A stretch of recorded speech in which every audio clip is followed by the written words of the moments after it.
Coffee TV. Revolutionary salute. Revolutionary salute. Like, share, subscribe. Welcome to the House of Revolution. You know I'm your humble host, the Yao Mean of Revolution, and we got to deal with a favor for a favor. This unholy alliance between Elon Musk and Trump. But before we get into that, be sure to wipe your feet. That means hit that like button. You in the House of Revolution. Like, share, subscribe, support the platform, y'all. Well, this is very disgusting. Revolutionary salute. And we can't hide from it. We're going to face it head up. This is very disgusting. What we're going to be looking into is bigoted at the least and racist at the most. That's for sure. Trump has shown that he can be bought, because if he couldn't, why would he be giving a damn about Elon Musk's homeland? And this is another problem we're going to get into. See, this is what is an American? This man is from South Africa. Now he's one of the most powerful Americans. See, these Europeans is getting beside themselves. But we're gonna look into Trump, want to migrate white Afrikaners over here, the descendants of land thieves and pirates, migrate them over here. He say they've been mistreated in South Africa. Is that true? We're gonna find out. Are they being mistreated over there in South Africa? Racist? I don't know. We're going to find out. Are whites being mistreated? And should they come over here? Because they just been so unfairly done in South Africa. That's a goddamn lie. But for Trump to play along with this is very bigoted of him to offer tens of thousands of white Afrikaners land in America. Y'all got land? I didn't know y'all had no land we could just give out and hand out like that. Good. Y'all going to be hearing from me now that it's understood. Trump just said he had land and all that for Afrikaners. Good. Because we're going to be talking to y'all about that land. They're not getting none, but we glad to hear that land is absolutely here in America. You just want to migrate them all over here because they've been unfairly treated somewhere else, so you say. But let's get into this. Our top focus on dispatch. The South African government has denied allegations from U.S. President Donald Trump that it is confiscating land and mistreating certain groups of people. The government says its Expropriation Act is a legal framework designed to ensure equitable access to land. Ministers in the Ramaphosa government hit out at the White House, saying America needed them as much as they need America, and that it was time to hit back if required.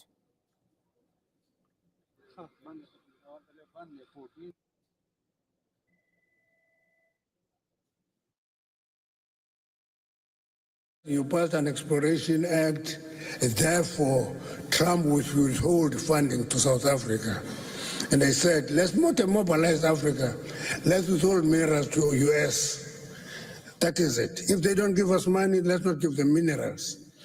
But the reality, they take our minerals, but say why we're withdrawing funding.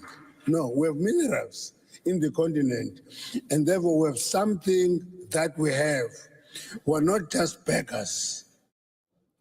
Describing the situation in South Africa as a massive human rights violation, U.S. President Donald Trump had announced plans to stop all future funding to South Africa, accusing the country of land confiscation and human rights violations. South African President Cyril Ramaphosa last month signed a bill that stipulates that the government may, in certain circumstances, offer nil compensation for property it decides to expropriate. They supposed to been did this. Nelson Mandela held this shit up. Zimbabwe been did this. They supposed to been did this. Why the hell have you allowed the land thieves to keep 80% of the land? That was dumb.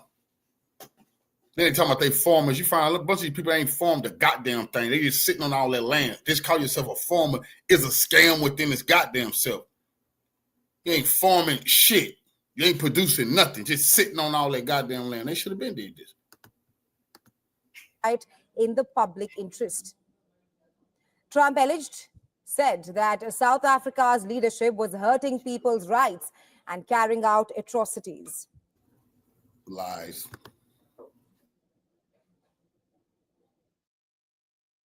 Terrible things are happening in South Africa.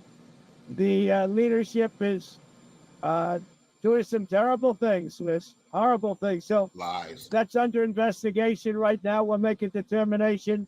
And until such time as we find out what South Africa is doing, Israel. they're taking away land, they're confiscating land, and actually they're doing things that are perhaps far worse than that. And that's a lie. That's what Elon Musk told him to say. He said it. That's a big lie. How much Elon Musk paying you to tell that damn lie? How can you take away your own land? That's their land. And in America take land from citizens all the time. They take land from citizens all the time and all kind of different scams. But Mr. Trump, where were you when America was taking all the land from the descendants of slaves? They've been reconfiscating our land, taking our land under all kind of different schemes and scams. See, if you say that in America, they say, oh, no, you're lying. But you can say in South Africa, whites are being oppressed and their land is being taken. Their land? That ain't their goddamn land. See, that's the problem. You allowing pirates to claim shit don't belong to them. Land ownership is a contentious issue in South Africa, with most farmland still owned by white people more than 3 decades after the end of apartheid. Efforts to redress the inequality has attracted criticism from conservatives, including Elon Musk, who is the world's wealthiest person and was born in South Africa. And that's the problem with America now. You could be born any fucking where, come here, and you could tell us what to do here. You're an American. He's an American citizen. One of the most powerful men in America, sticking his nose all in American business. Now, you see, now America want to sanction South Africa, cut off all ties to South Africa, because Elon Musk say the white settlers, they're being mistreated over there. They'll never be able to prove that in the United Nations, because that would have been a war. That would have been, they ain't being mistreated. They mistreating people. But that would have been in the United Nations. These are all slanderous lies. What's finna happen is just what happened in Zimbabwe. The settlers will lose the land. And they need to be happy South Africa want to compensate they no good ass, because they don't deserve to be paid no money for that land that the ancestors stole. But they don't even want the money. No, they want the land. Hell no. They not told you can't have that no more. You had it for too long. Also, a powerful Trump advisor. Spokesperson to the South African President, Vincent Mangwenya, has issued a clarification stating that the government has not confiscated any land. He said that the recently adopted Expropriation Act is not a confiscation instrument, but a constitutionally mandated legal procedure that ensures public access to land in an equitable and just manner as guided by the Constitution, unquote. However, the land issue has been a particular rallying point for the right. Pretoria has argued that the bill does not allow the government to expropriate property and must first seek to reach agreement with the owner.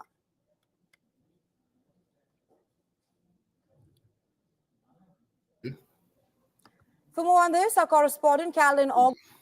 They're not the owners. But Trump is a sucker for letting Elon Musk even force the U.S. hand, because that's what they done did, and they're going to pay for it. South Africa do not need the United States for a goddamn thing. The African continent is talking about cutting America off from all vital resources. This was a fool's mission, and this story needs to be talked about more. Why the hell do the whites own 80% of the land in South Africa? I thought South Africa was an independent nation. Oh, that was a mirage. But they're finally waking up out their stupor and doing exactly what Zimbabwe did. When you get your liberation, you got to get your fucking land. Ain't no liberation without no land. US President Donald Trump has cut financial aid to South Africa over a land law aimed at addressing the country's apartheid past. The law allows South Africa's government to seize land in certain situations where it's not being used, or if it's in the public interest to be redistributed. Trump claims South Africa is confiscating land. His close ally, Elon Musk, who was... Land not being used. These people calling themselves farmers, bro, and ain't farming a motherfucking land. Ain't farming nothing, producing nothing for the country. Just sit. Remember, when you talk about farms, big. Land as far as the eye can see. These people think they the lords of this land and ain't producing shit. Oh, hell no, settler.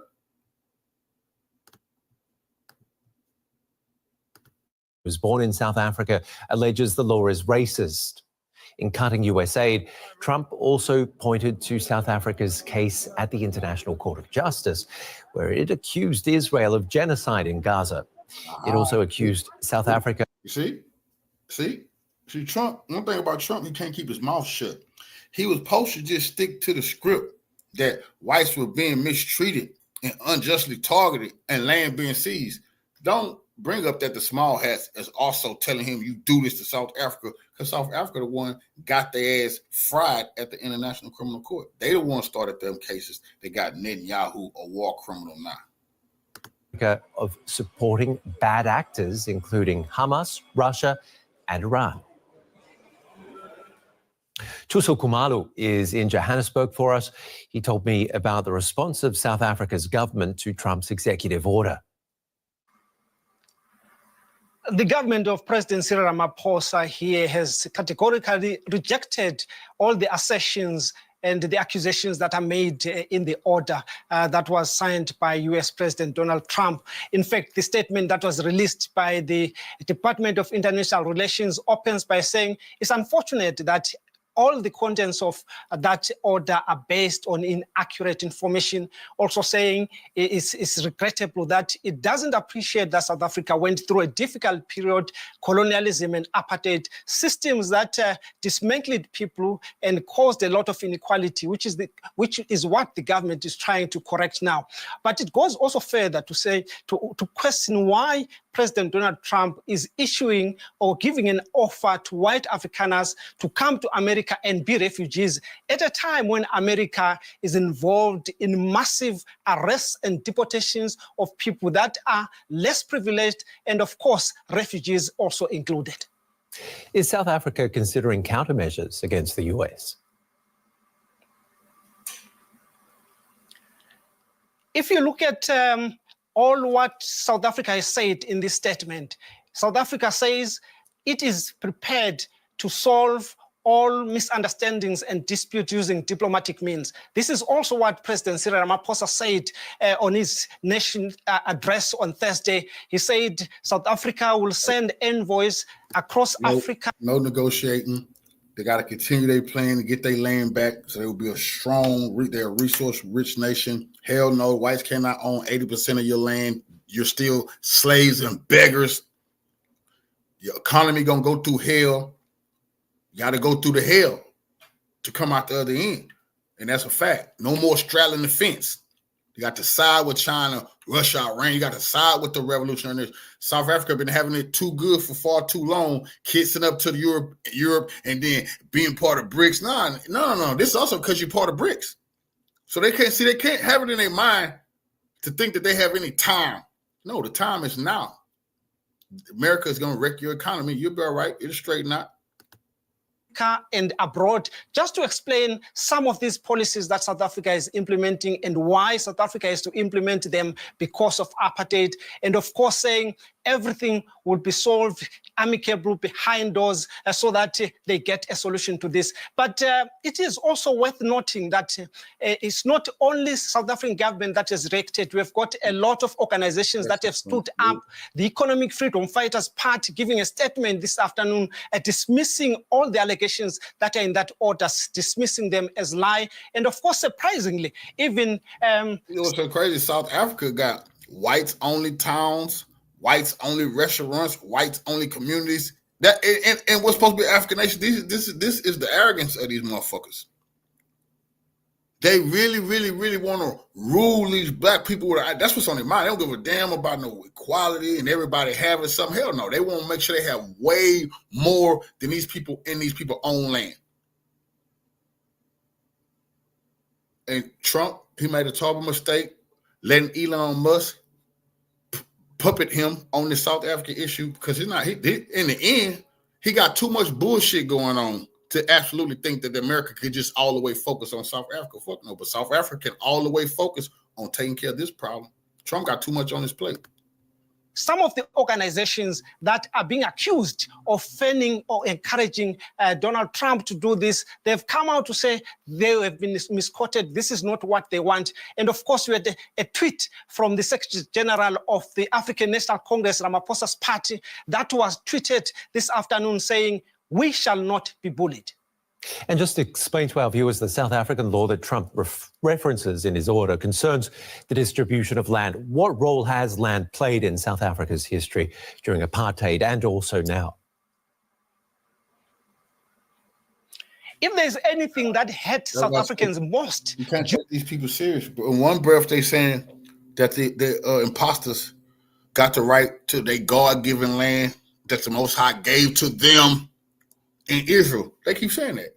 And these people is crazy, sitting in Congress saying, God bless these. But then you look at South Africa, that's their God-given land that God gave to them. God gave it to them. You do have a people who've been on that land for a long time, the South Africans. The other people are making that shit up. You see, they can't have that. You see, gotta be fair. Can't have your cake and eat it too. Which one is it? The God-given land? Is the people who God gave the land supposed to have their land? If so, then the South Africans, not the Afrikaners, is supposed to have that goddamn land over there. That's the land of their forefathers, fathers. Really, not the make-believe people who making that shit up over there in the so-called state of Israel. During apartheid, it was losing their land. They were thrown out of their land. Their land was taken by force by those who benefited from the apartheid system. So they were left landless. So when people went to war, to the liberation war, their first priority was to get their land back, which is what the government is doing now. But unfortunately, 30 years later, after democracy, we find... Democracy, my ass, this the flaws of Mandela. People never want to bring this up. He should have settled this. You won the battle. Why the fuck didn't you get the land? How the fuck can you say, okay, this is our country now, just because the whites allowed y'all to be in high places, just black faces in high places? Now they let you don't own the economy. Indians and whites do. You don't own your land. Now you're finding out, even trying to get your land back, now the full weight of the United States is coming down on you, and they're saying you racist. They should have been got this shit out the way. And 70% of that land still in the hands of the minority whites, most largely Afrikaners. So it is this that the government is trying to address, as per how the government is explaining it, to try and use legislation like the Expropriation Act to try and redistribute this land, share it equally. Of course, it emphasizes also it's not going to be done illegally. It's going to be done within the law, expropriation with compensation. Only in some cases where the owners cannot be located, then it will be confiscated or expropriated without compensation. But the government emphasizing that everything that it does, it is going to do according to the law and according to the Constitution. DW's Tusu Kumalo in Johannesburg. Crispin Piri is spokesperson for the South African Minister of International Relations and Cooperation. How is South Africa preparing to react to Trump's executive order, first of all? Well, firstly, it's important to note that the executive order is based on false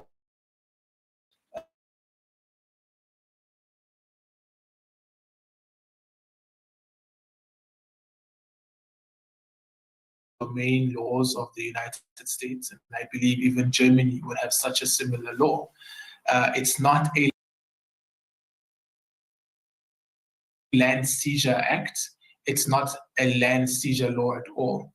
It's very detailed on how expropriation without compensation can take place, under which specific scenarios, and it has to be adjudicated and authenticated by a competent authority, which also includes the courts of law. So it's important to place that into context to show that the executive action that has now been actioned by the United States of America is based on misinformation and, quite frankly, propaganda, which has reached the highest echelons quite evidently in the United States. On the question of aid in particular, the aid that we are speaking of is the PEPFAR program, which in our fiscus, at least in our health department, constitutes 17% of that program. Of that program, particularly the funding of ARVs and HIV and AIDS medication, that is funded for by the fiscus. So South Africa will still be able, by and large, to at least purchase this antiretroviral treatment so that people are able to get their treatment. Where it becomes a little bit difficult is that PEPFAR funding that we got through USAID was able to augment the government's program from educative programs and ensuring that the civil society organizations that we have in our country are able to augment the government's program. And they have done incredible work in at least spreading the message around how to condomize and how to prevent further spread of the HIV and AIDS virus, which we know is quite prevalent in the Southern African region. So that is where the harm, if you like, occurs the most. And that is what we will try to mitigate through our fiscus. How will South Africa be able to step up to the plate and cover this funding shortfall? Like I say, in the main, it affects mostly non-governmental organizations. So the government program itself is not affected. But at least we are now in a new budgetary cycle, and we do anticipate that our Minister of Defense will have to look at measures of how we can mitigate that shortfall for civil society organizations, non-governmental organizations.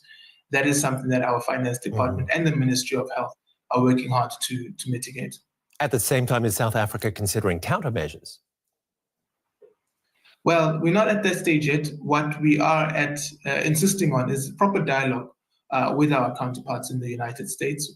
We don't think that it is feasible to constantly conduct relations on falsehoods and on misinformation. We think that a lot that the United States seems to understand about South Africa currently can be corrected through the diplomatic channel. So directly to your question, not as yet. There's no plan to retaliate in any way. We believe that diplomatic disputes can be resolved through diplomatic engagement. What about the other dispute that we brought up? Trump also referred to your country's genocide case against Israel in Gaza at the International Court of Justice in The Hague.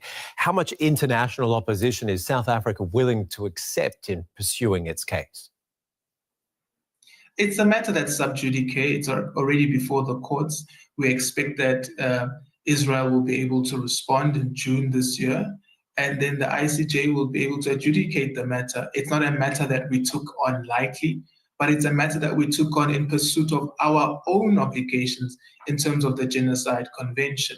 And you may know, one of the things that at least Western democracies have always chided African countries on is the respect of international law.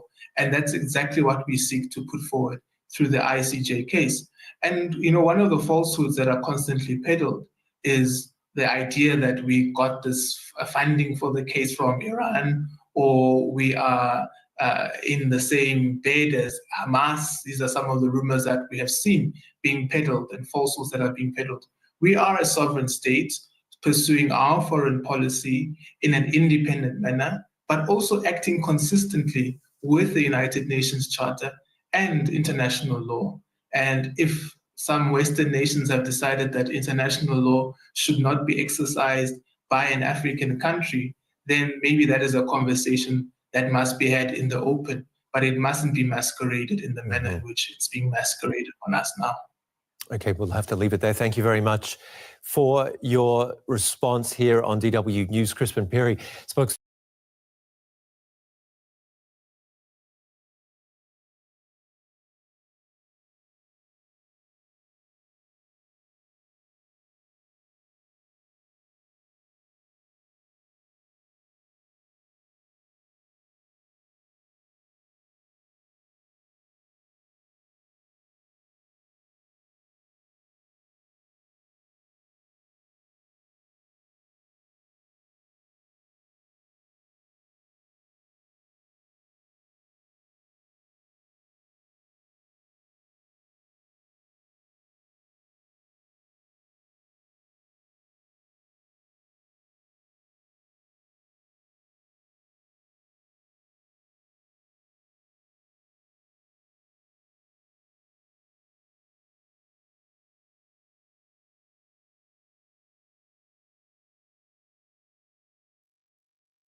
The President of South Africa, Cyril Ramaphosa, just signed into law land expropriation without compensation, meaning that land and other assets can be taken from people and be redistributed as the ANC government see fit. This means that Afrikaners are yet again heavily under fire from a communistic regime. What is the impact on Orania, and how will Orania react? Firstly, Orania is in Africa and everything is unpredictable in Africa. However, we trust in God, the institutions that we have built, our friends, and more, that we will keep Orania safe and protected to the best of our ability. Hi guys, welcome to another video. Sorry about the noise, I'm on the road. This video is about what is happening in South Africa. You know, with the Western world right now in the US, how they are chasing away like immigrants and all that. South Africa is doing it a different way, and white people are shaking. White people are really terrified. Why? Because the bill of land expropriation was passed, actually signed, yeah, and this is where if you acquired land and you don't have like the legal documents to show that you own that land, or if you acquired that land not in the good or right way, it's now Squatters able to be given back to the true owners, who are actually mostly black people. And like white people are, they are freaking out. They are freaking out. Guys, watch these clips, come back, and yeah, let me know your thoughts on it. You may have missed this, it's not been on the news. So in South Africa, the South African government and South African president have just signed off on a law which makes it legal for land seizures or land Imagine if they allowed the Nazis to keep all of the land and all the wealth that they stole. That wouldn't even make sense. They allowed the Jewish people to get their properties back, their resources back that was stolen from them by the Nazis. But then these Afrikaner Nazis want to keep their loot. These pirates don't want to have to give their shit back, but no one gives a damn what they want. But the U.S. don't want to set no precedent like this. They don't want to ever have people getting their land back. That might start off a chain reaction in America. expropriation, as they call it, from white farmers. Basically what this law says is that if anyone can show that there's been any historical reason or historical abuse that's gone on by the landowners or by the farmers, even going back 50, 100 years when apartheid was in place, then that land can now just be seized from those farmers or expropriated and given to the South African black population. Now many people may say, 100 years, that's going back too far. Hell no, it ain't. Well, they keep bringing up the Nazis. That was almost 100 years ago. That started in the 30s. Hitler was up and rising about around 1920 something. So no. If they still bashing us over the head every goddamn day with the Nazis, then it's more than appropriate to bring up the crimes that was going around about other crooks that was stealing everything around the goddamn globe and then trying to sit on it and keep it and whine, act like that. Imagine the Nazis saying they mistreated. Why are you taking our loot back? They killed all them people. might say, well, yeah, under apartheid, this land was taken wrongly. There was abuse by those people. But that may well have been 50, 80, 100, 150 years ago. And in many cases, the land may not have been seized. It was just used for farming. And yes, those grandparents or great-grandparents may not have been the nicest of people. There's been huge violence against white farmers that's not been making the news. Rapes, murders, burnings, pillage of those farms. And now that's just been made legal. So what's going to happen? Well, what's going to happen is, other than the very, very toughest, all those farmers are going to flee their land. The farms are going to get handed over to people that don't know how to run them, don't know how to run agriculture properly, don't know how to farm properly, and they're going to fall apart. And that's going to lead to stuff. See? They had to take the land from these people to begin with because they didn't know what to do with the land. That's what he's saying. That's what he's saying. Imagine him saying those people don't know what to do with farmland. They've been doing this shit for thousands of years before you ever came around. Taught your ungrateful ass how to form, how to read and write too. You grunting bastard. When they met you, you're grunting and dragging women by the hair. Starvation. It's going to lead to poverty. It's going to lead to all the workers that currently work on those farms getting thrown out of work. And it's going to lead to the collapse of the South African farming industry completely. Lies. And yet that's apparently a good thing. And it's all in the name of equality. Well done. Cyril Ramaphosa has done it. He pulled a sneaky one. I didn't see that coming, man. I had no idea he was going to pull out that movement. Because you know what? I never expected that. You know, with all that talk about, you know, anti-African migrants and all of that stuff, I never expected for him to pull that out of the bag, man.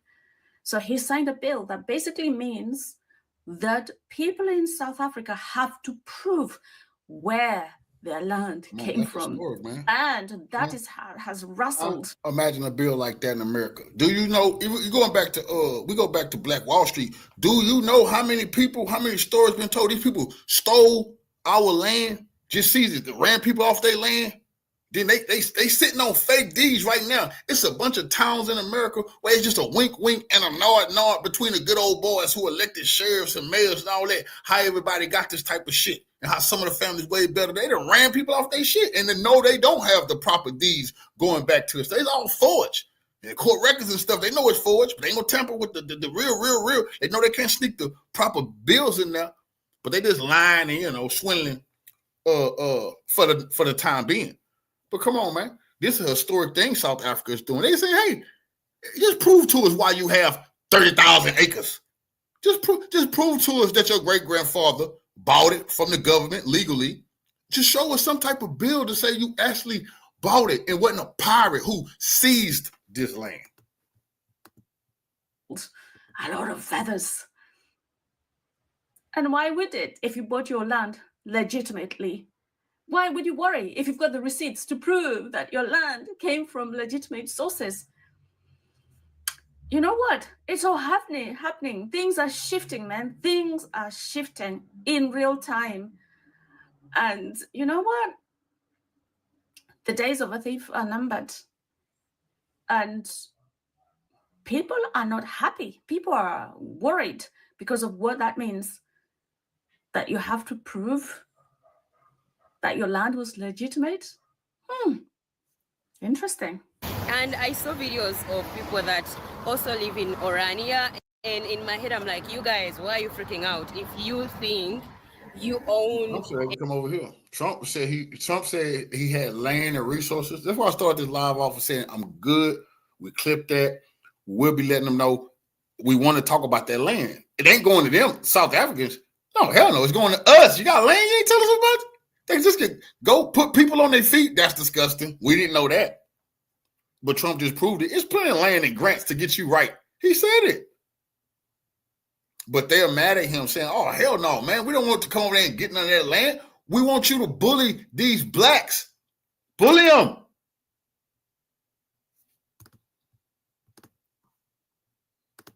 And, you know, Orania belongs to you because that's the place, guys, if you didn't know, Orania is a place in South Africa where black people are literally not allowed to live or go or be actually. And it's insane. You guys have a place like Orania where black people are not freaking allowed to live. And then you come out and talk about how, you know, this bill is bringing in racism to white people, to white farmers. One thing for sure, it's really funny how a group of people that came to a different nation, stole land, did the most outrageous, most disgusting things to people, but mostly took their land. And now when tables are turning, like I say all the time, Africa is getting into its power. I feel like our leaders are more into like themselves now, and they're like, you know, we are done being puppets to these people. We own everything. We have everything. We might as well do things that are better for our people. So if really the government of South Africa decided to sign this bill, if the president from Ramaphosa signed this bill of land expropriation, where it requires you to show how you acquired this land, I think it's so fair. And if the land is going back to the true owners who are actually black people, why would you, as a white person, be pissed over it? Because you know what? You guys took the land that was not even yours to take in the first place. You forced things onto people. You They don't have changed no deeds things for the for land. people. They do. And now that tables are turning and black people are to receive what truly belongs to them, you're saying they're stealing from you when you came and you stole from them in the first place on their land. I mean, also having a place like Orania, like that really gets to me. You know, you come in my house, you take over my house, and then you make a specific room in my house where I'm not even allowed to enter. And when I get my power back and I want that room, or I want you to show me how you acquired that room, then you say that I'm stealing from you. Does that make sense? Does it really make sense? The South African government just signed into effect what used to be the bill for expropriation without compensation, which is now the Act for expropriation without compensation. Yeah. This means that assets, including land, can be. That's a lot because they said they're going to pay people who can prove. You're not going to keep all these. Hey, that's over with. You're not keeping. But if you could prove that your ancestors did any type of legitimate business, then you'll be compensated. You'll be compensated. You don't have to leave the country, but you'll be compensated. But you got to get off all of that land that you've taken. That's over with. But they say they won't be compensated. Now imagine this, like the Nazis crying and saying we won't be compensated. Y'all taking all of our stolen wealth. Yeah, we put people in concentration camps and stole all their land and jewelry and all the riches and looted them. But that's not fair. This is the same damn thing. The same shit. You didn't let the Nazis keep their stolen loot when they murdered and killed people and stolen land. No way can these Nazis keep their stolen land and loot. Be legally expropriated while the government pays back a zero value to the rightful owner and then reuse this assets or land for something that they claim to be public benefit. What it means in practice is that land can be taken, whether that be from farmers, whether that be from anyone, and given to whoever the ANC deems worthy. Yeah. What is Orania's answer to this? What is Orania's reaction to this new bill and this act of communism? The pioneers of Orania actually foresaw this. This is why Orania was started. What Afrikaners should always keep in mind and bear in mind is that whatever government mechanism through the current dispensation is put in place is merely temporary. Within the framework, especially because Afrikaners are a minority and there are numbers of other minorities as well, you always delivered over to the whims of the majority.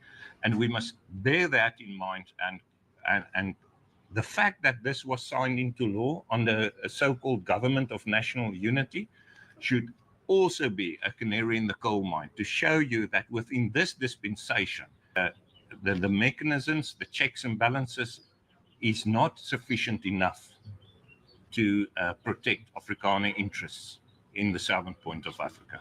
This is one of the major reasons why a lot of them people, white South Africans, they do not like Julius Malema, because one thing for sure, he's a man that has always been talking about how you guys took our land, you stole our land, you need to give it back, you need to pay us back, you did a lot of atrocities to us, and now that it's time, you're saying black people are stealing from you white people.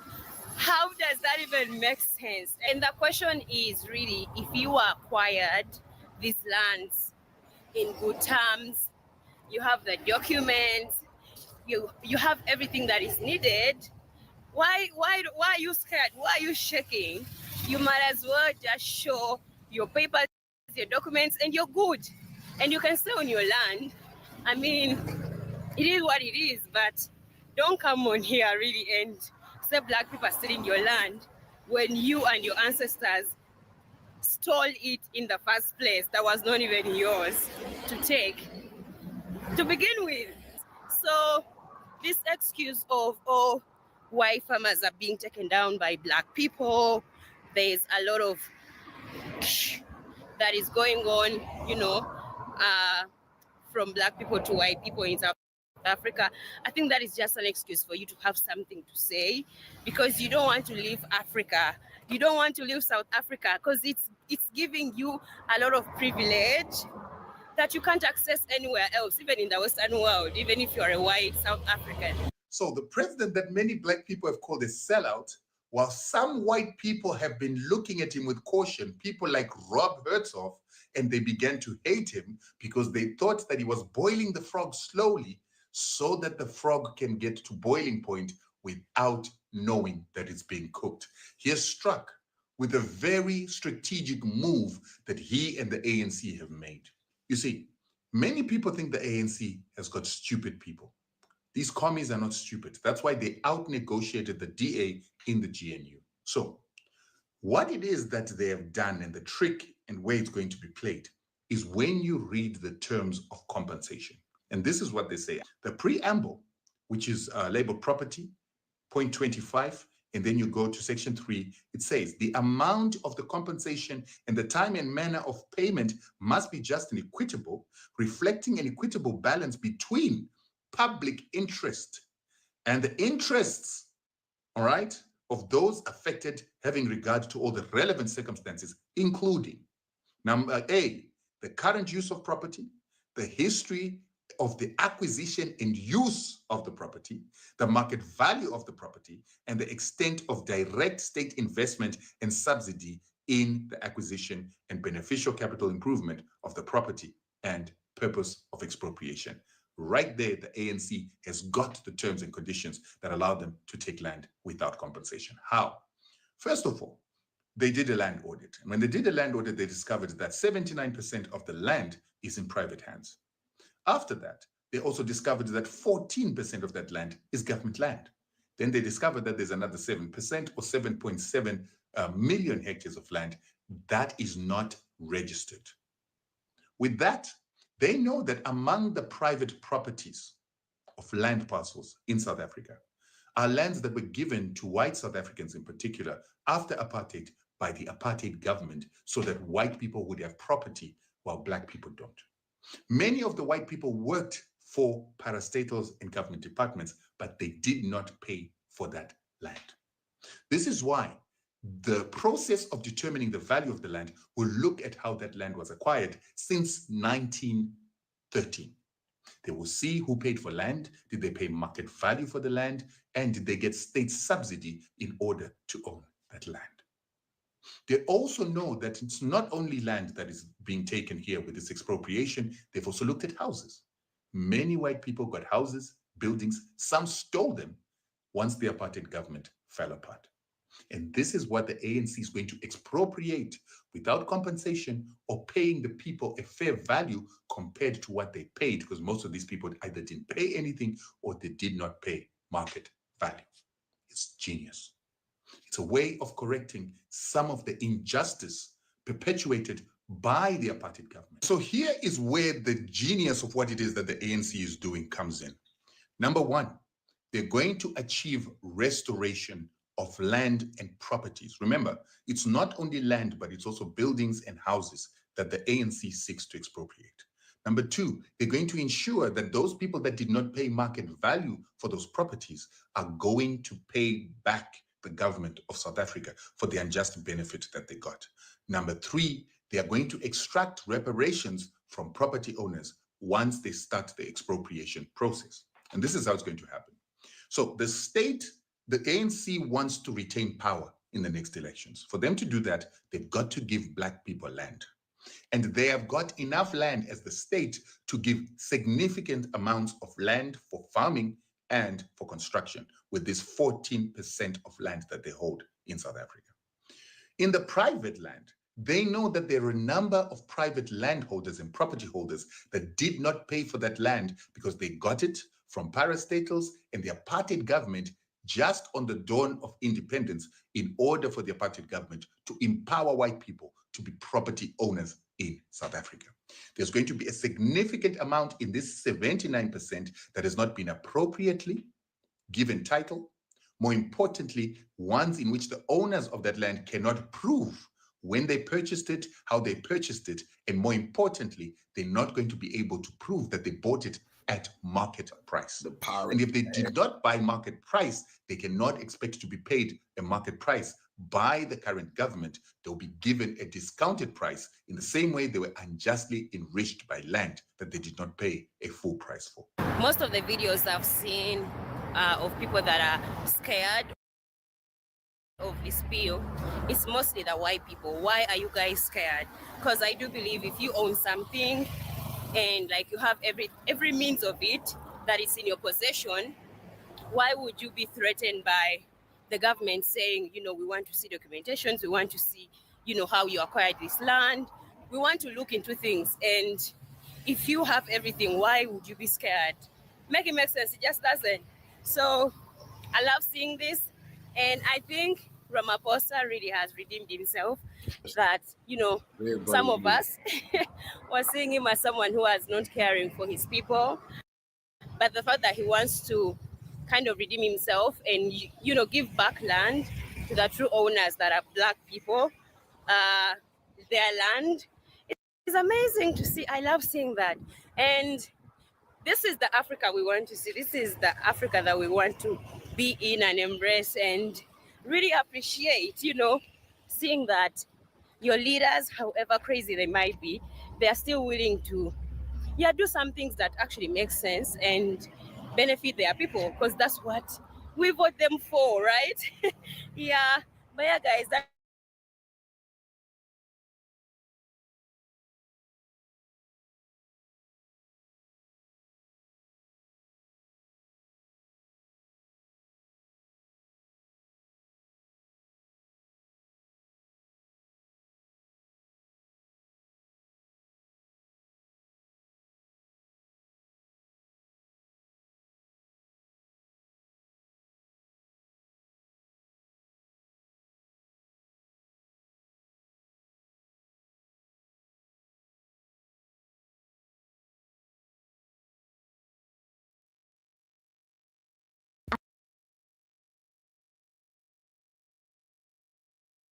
of the African diaspora. Download our African Diaspora News Channel app now on Google Play and Apple App Store. Stay informed with authentic and diverse perspectives, breaking news, and cultural insights. Immerse yourself in a community that celebrates unity, resilience, and progress. Experience the vibrancy of the diaspora at your fingertips. Don't miss out. Empower your perspective today. Search African Diaspora News Channel and join the conversation. Elon Musk, who is South African and who now lives in the United States of America, and who also seems like he's kind of running the White House to some degree, wants President Donald Trump to do something about the Black South Africans harming white South Africans in South Africa. Now, of course, there's been this conversation going on that, white South Africans are being deleted and their land is being taken from them. And now Cyril Ramaphosa is trying to put some legislation forward to where they would take the land from white South Africans. And so Trump was like, yeah, we need to do something about that. Even including putting, sanctions on South Africa. Now, President Cyril, like I say, this already happened before. Zimbabwe did it when they got their liberation. That's why they've been sanctioned, and the U.S. was always against them and the great Mugabe. But South Africa should have been did this. Now they have to deal with the pain of waiting so long. But now's the time. The time is now. They have never been free. You're not free till you have the land and the wealth of your country. Cyril Ramaphosa was like, yeah, we don't really benefit from the United States like that, so it will be all right. Now, it remains to be seen if he bends the knee or not. Nevertheless, I saw a tweet from a white woman who is South African, and it said this: no lie. White people in South Africa are the most ungrateful people on the planet. Not only did we, our forefathers, steal land and racially oppress Black South Africans, but we never asked for forgiveness for apartheid crimes against humanity.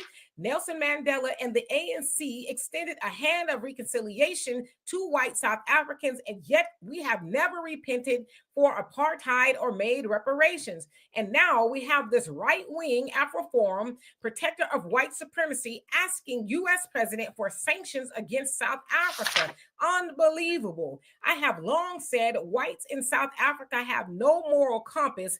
In a free South Africa, white people have remained highly privileged while Black South Africans languish in poverty, manufactured apartheid. And she is 100% correct in her assessment. And as I always said over here, it's going to take white people to speak about the oppression that they have exacted upon Black people in America. And so that white woman, and I've seen some other white people kind of say the same things that she's saying we're not oppressed. It's the other way around. We own most of the wealth and we're least in population.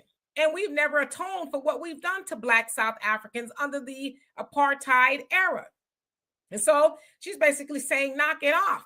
Elon Musk asking Trump to do something, because white people may lose their land and this, that, and the other. There's even conversations of, Europe and other white nations taking them in. It's like, yeah, maybe y'all should go where you originate from, right? I don't want to get into that because I'm speaking above my head. But yeah, it's going to take white people to speak truth to power about what they are doing to Black people, not just. Putin go look at Trump like a real sucker, letting Elon play him like a fool like that. That's Trump better understand that psychologically. Putin just like me. And then South Africa, that's an ally of Putin. So Putin is actually looking at Trump like, what type of sucker are you? We know you're lying. Why are you doing this for Elon Musk? Probably making America great. Why are you in South Africa business? Come on, man. But just in South Africa, not just in America, but all over the world. Now, I visited South Africa in 2019, and I loved it. It was one of my favorite places that I've ever been in the world. But the one thing that made me very depressed was seeing the dynamics between white South Africans and Black South Africans. White South Africans, they walk around, I was going to say like they own the place because they kind of do right now, unafraid of just doing their thing. But then in some places you saw Black South Africans in poverty, working for the wealthy white South Africans in the properties. And to me, it kind of looked like a plantation type of situation, and it made me mad. So yeah, it's going to take white people to say, okay, we've been doing a lot. We've never atoned for the things that we've done. And we need to start speaking up on behalf of the Black South Africans because it's not right. So I believe that if more of them speak up, that things will turn around and Black South Africans will take their rightful place as the true owners of the motherland. So anyway, y'all let me know what you think of that.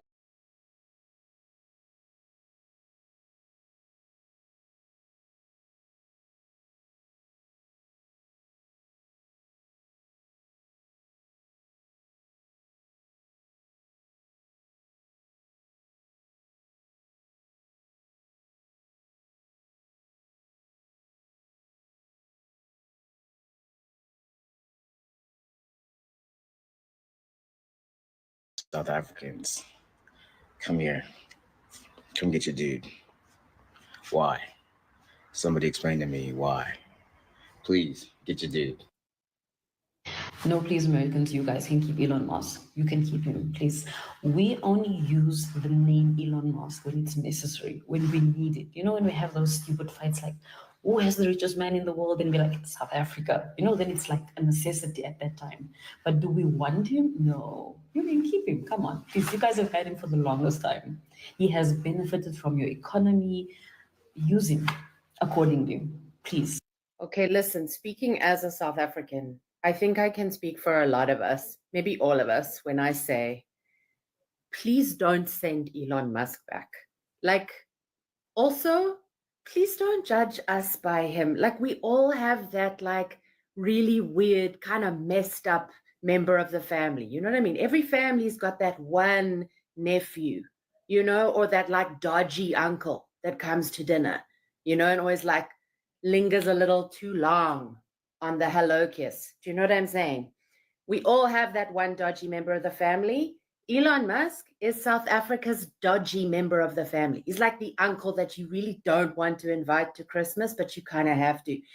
Please keep him. America, you can keep him, or you can send him somewhere else, but like we don't really want him back here. Thank you. I grew up in South Africa. It's a very violent place. So you think that's what motivated you to become what you are? I mean, maybe it played a role. Certainly toughen you up, that's for sure. Some Americans have been calling for Elon's deportation from the United States of America. So South Africans are not ready to receive Elon Musk. Dear white South Africans, are you okay? I'm going to need you guys to start speaking up a little bit, all right? You know, protecting this rainbow nation that you love so much. Because there's a narrative out there that you guys are being unalived every day and that you are being mistreated within the borders of South Africa. And you and I know that's not true. South Africa has a crime issue, not a race issue, a crime issue. It's not like when hijackers find me, they're going to be like, oh, sorry, Sissy, I was looking for a white person. Not at all. In fact, people of color are largely affected by the crime within South Africa. You know why? Because we are the majority. I need you guys to stop being so quiet because it's a little problematic for me. Because there's an orange man and Elon Musk out there spreading rumors about South Africa, and it's not true. There is no way you guys will be flocking to a country that mistreats you. Majority of you have the means to leave South Africa, yet you choose to stay.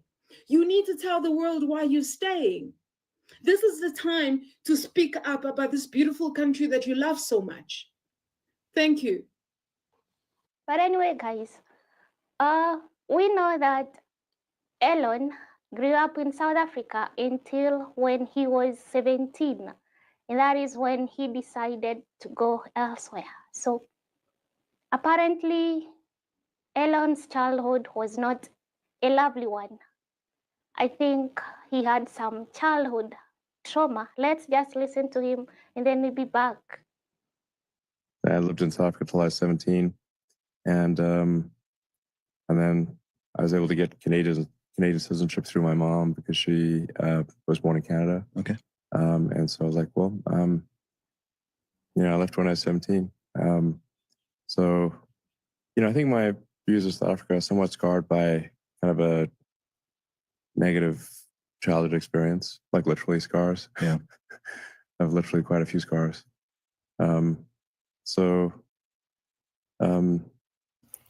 Victimhood. It was tough. So there's certainly plenty of good things about the country, but my particular experience was not that great. So I hear that. Yeah. So that is what he has to say about South Africa. He says, well, about his childhood.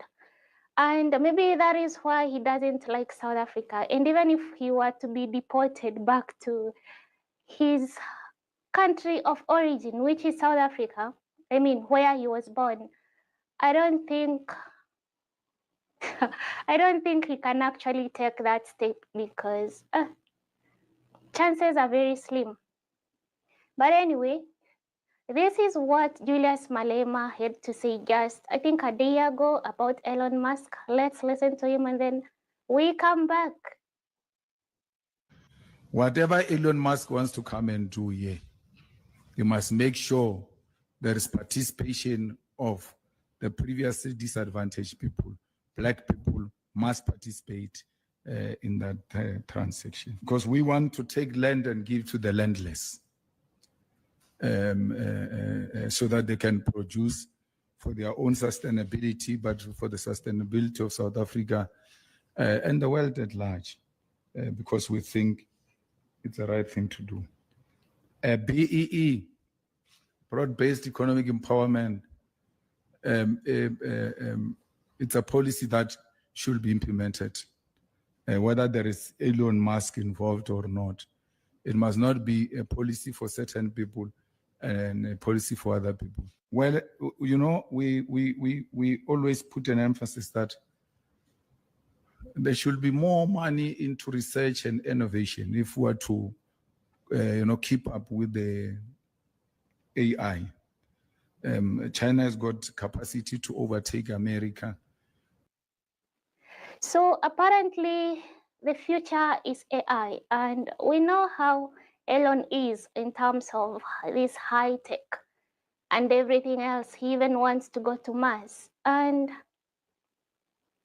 that is what Julius is advocating for South Africa. Like each and every nation should be moving towards AI, like artificial.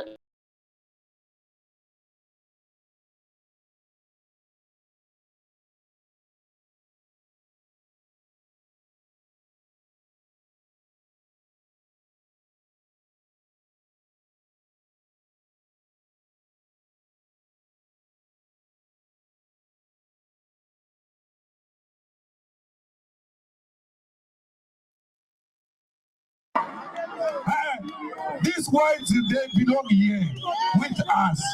We are neighbors, but they must be prepared to share the land. The only problem we have with them, they don't want to share the land.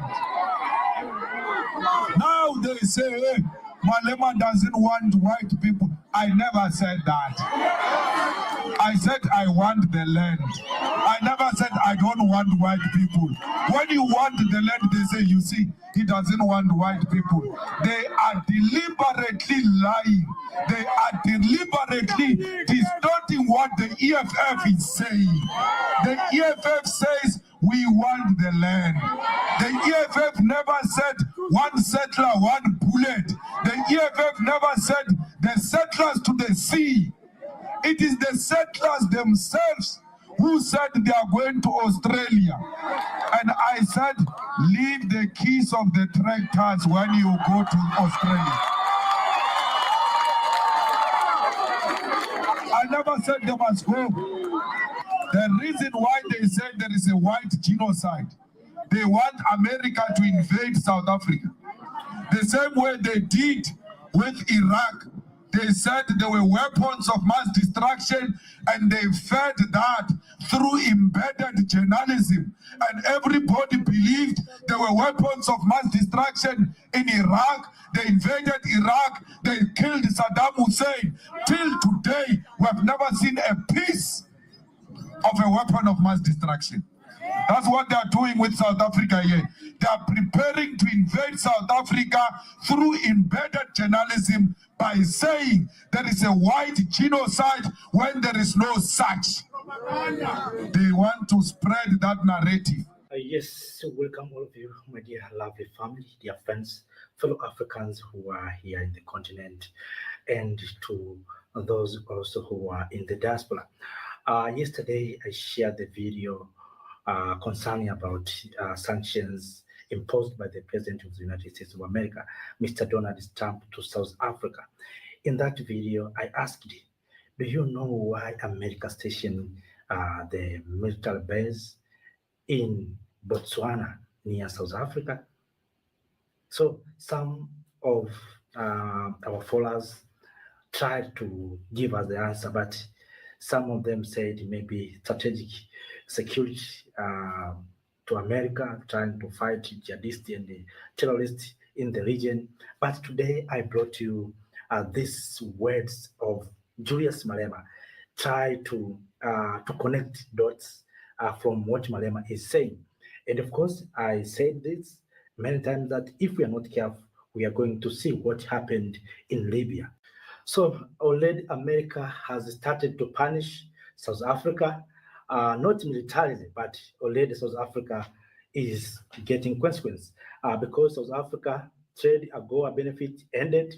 America has already removed South Africa from AGOA. Also, Trump will not attend the G20 summit in November in South Africa. US business will be one of further actions. So US aid paper and almost $440 million per year is also ended. So these are just punishment. So we are waiting maybe to see military action, but South Africa now treated as US enemy nation. So let us wait and see what will happen in South Africa. Go and listen, Malema. Their dignity back. So we We must fight for the return of the land without compensation. The land audit in South Africa shows that 72% of the land is owned by white minorities. We must change that. 15% by the colored community, 5% by Indian community, and only 4% by Africans, who are the majority of South Africans. We must change that. 72% must be Africans, and then 15% can remain in colored, and then 5% Indians, and 4% whites. There's no problem. Because the land ownership must be a reflection of the demographics of South Africa. If you are few, you must own a smaller portion of the land. The majority must own the bigger portion of the land. Then there will be peace in South Africa.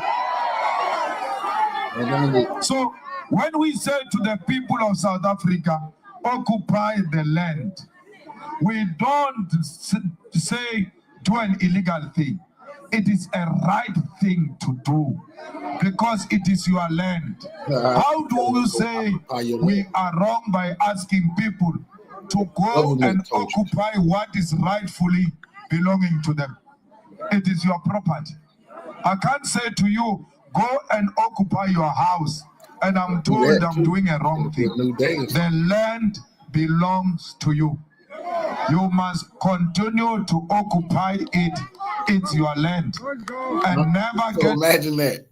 So imagine that. Y'all want to start a new black city or somewhere. They tell you go occupy the land, build your city. It's your land. Tired because the DA is in power here in George. They shoot at people who are occupying the land. They arrest people who are occupying. Never get tired. They will get tired and you will get the land. When they chase you, you must do the up and downs with the police. Don't go with an expensive material. Just take old material when you go to occupy the land. When the police come to take the material, you say, you can take it, I'm coming back tomorrow. They will end up being tired. You know why? Majority of black people, where they stay, it was at the beginning the so-called illegal occupation. You see that big Soweto, it was not given to our people. They occupied it by force. Today, it is the biggest township in Southern Africa. But at the beginning, it was the so-called illegal occupation. You are not starting this occupation. We found it happening. Black people were denied land. They occupied it by force. You must continue with that legacy and occupy it by force until they accept that this land belongs to our people. There is a guy called Sofa Songempanza. You must go and Google his name. He's the one who started the land occupation in Soweto. Today, Soweto produced world icons. Nelson Mandela, Desmond Tutu, Winnie Mandela, all those people who came from Soweto, they are products of an illegal land occupation, if you want to call it that. So, it's not like we're starting something new. We are simply saying to the people who are in power, we are serious about the land issue. When I came in here at the airport, I found a huge plane. And I asked, who's this one now? They say, no, it's a prime minister of Kuwait. He's got a big farm here. But there is no Mpofu with a farm in Kuwait. There is no black person with a farm in Kuwait. They come from all over. They come and take our land here. But we don't have any piece of land where they come from. And when we fight for our land, they say we are wrong. We are not wrong. We want to own the land the same way they own the land where they come from. We never took their land. We never killed them for the land. No one says white people must go to the sea. We don't want any white man driven to the sea here. South Africa will be ugly. These people here, they have naturalized. It's like when a person says to you, we must wake up tomorrow without trees. No, trees are a natural thing. We grow up with trees. So we can't wake up tomorrow, there are no trees here. We can't wake up tomorrow, there are no white people. It will be a scary thing. Children will start crying. Like, what happened to Abelu? These whites, they belong here with us. We are neighbors, but they must be prepared to share the land. The only problem we have with them, they don't want to share the land. Now they say, hey, Malema doesn't want white people. I never said that. I said I want the land. I never said I don't want white people. When you want the land, they say, you see, he doesn't want white people. They are deliberately lying. They are deliberately distorting what the EFF is saying. The EFF says, we want the land. The EFF never said one settler, one bullet. The EFF never said the settlers to the sea. It is the settlers themselves who said they are going to Australia. And I said, leave the keys of the tractors when you go to Australia. I never said they must go. I said you can stay with us here, you can coexist with us here, but white supremacist doesn't mean all whites. White supremacists are white people who think that white is superior. They are threatened by equality. They are not scared of Malema. They are scared of equality. They don't see themselves being equal to their domestic workers. They don't see themselves being equal to their garden boys. Let me tell you, to the white supremacist, it doesn't matter how educated you are. It doesn't matter how rich you are. When they see Patrice Motsepe, they see a garden boy. Until someone tells them, no, he's a billionaire, then they embrace him. Why? Because everything black is a domestic worker, it's a security guard, it's a garden boy. So when you are black and you think you are successful and you think you are high, you are nothing. Come and fight with us here. Because once we are all liberated, then we can have respect from white people. When we say we want land, we mean the dignity of black people. No one respects a person who is propertyless, including you here. When you walk there in town in church, you see a hobo. You know this person doesn't have a property. It doesn't matter whether that hobo is white hobo or a black hobo. When they come close to you, why? Because you know they don't have property. But when they look like they've got property and they come close to you, you say to them, say, how are you? Why? Because you respect the owners of property. And when you've got property, even your confidence comes back. You must look at the poor people in the informal settlement. When they went to Umgidi, they went to take 1, 2, 3 drinks. Even when they arrive at their shack, which doesn't have anything, they stop by the gate there and say, "This is my place." You can see that this person feels himself. This is my place here. I don't want nonsense here. He's talking alone. Why?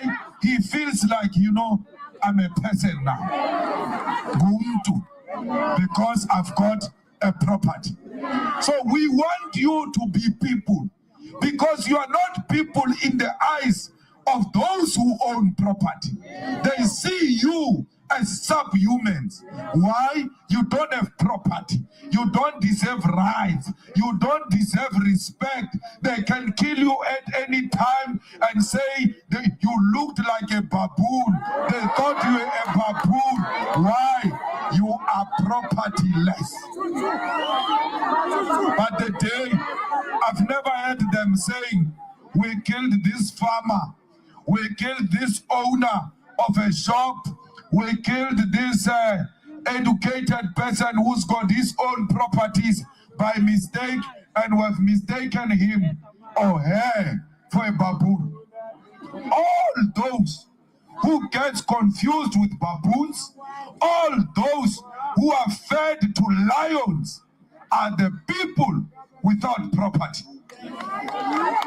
are the people without land. They go around saying, "We want to kill them," when they are the ones who are killing our people. Feed them to lions, shoot them and say they look like monkeys, kill children because they trespassed on their way back to school. They passed through a farm of a white person, kill children and said they intruded the farm, they were fishing illegally. We never killed any of them. We never called for the killing of white people. Yet, by demanding a rightful thing, they say we want to kill them. They say there is a white genocide. Our journalists don't write to counter that nonsense that there is no white genocide in South Africa. There is a legitimate demand for the land to be returned. The reason why they say there is a white genocide, they want America to invade South Africa. The same way they did with Iraq. They said there were weapons of mass destruction, and they fed that through embedded journalism. And everybody believed there were weapons of mass destruction in Iraq. They invaded Iraq. They killed Saddam Hussein. Till today, we have never seen a piece of a weapon of mass destruction. That's what they are doing with South Africa here. They are preparing to invade South Africa through embedded journalism by saying there is a white genocide when there is no such. They want to spread that narrative so that the day you take the land by force, they will come here with all types of weapons, come and conquer you and say you were killing white people. Why?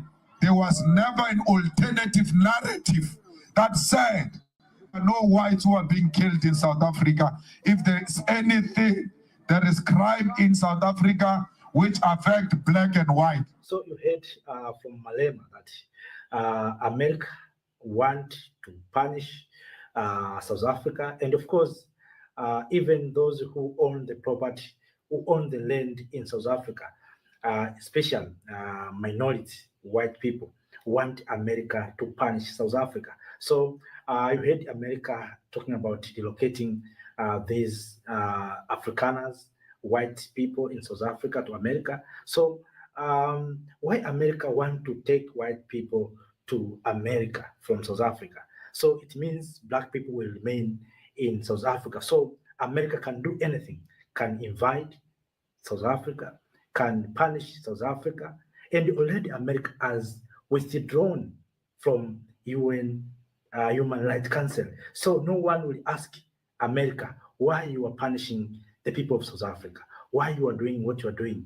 And already also, America is not a member of ICC. So no one will take Mr. Trump to ICC because already America is not a member of International Criminal Court. So we had some leaders like Putin taken to ICC, but because Russia is, I think it's a member, but America is not a member, and already Mr. Trump has sanctioned International Court of Justice. So even ICC will be also sanctioned by America, and the rest of the world will do nothing. You see, so kings and queens, this is sometimes making us to think more, and the salvation of Africans, people in the continent, is our unity. We need to unite. So let us continue with Julius Malema from the issue of the land. I think this lecture must be shared to Mr. Donald Trump to understand the reason. We are not taking the land because we want maybe to hurt someone. South Africans are taking the land for the benefit of the public. We want even Africans to own the land the way white people in South Africa own the land. So let us listen again from our brother Julius Malema, the Commander-in-Chief and President of Economic Freedom Fighters. Central Command Team.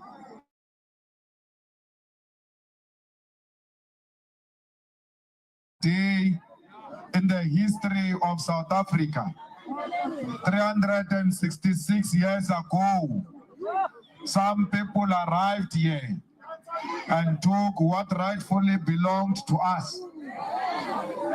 A lot of Europeans used to pass here, going into some trading with India. It was not for the first time on the 6th of April, 1652, that the Europeans were passing by. The problem started when they established the refreshment center led by Jan van Riebeck, because their intention was to conquer the Southern African people. Jan van Riebeck was not a noble man. He was a convicted criminal. He was a prisoner. He was an immoral man sent on a mission to come and conquer Southern Africa.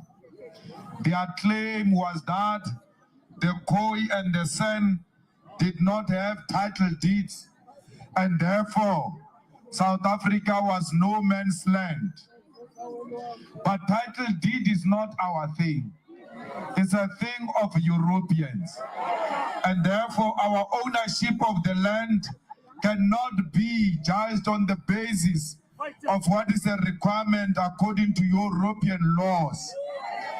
We settled here, we knew who owned what, and we did not have to produce any paper because we had respect for each other. But respect for each other depended on the paper. So they respected a paper more than respecting individual ownership of property. But we valued people more than a mere paper.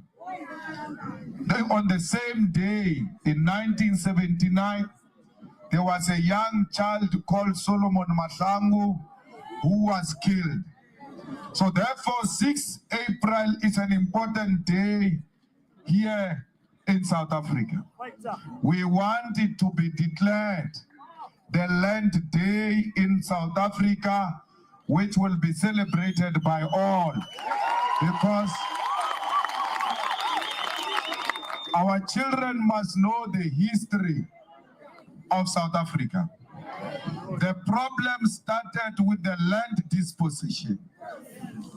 If they had not taken our land, but asked to settle with us, we would have accommodated them the same way the Khoi and the San accommodated Africans. Because we found the Khoi and the San here. Those are the indigenous people of South Africa. We didn't come and conquer them. We settled with them because we were all Africans. The borders did not matter to us, including to the Khoi and the San, because there were no borders. These borders you see today are artificial borders imposed on us by colonizers who went into some conference and decided to divide Africa amongst themselves, that the British will control here, that the French will control there, that the ones of Portugal, the Portuguese, will take this portion. So, and the Spanish will take this portion.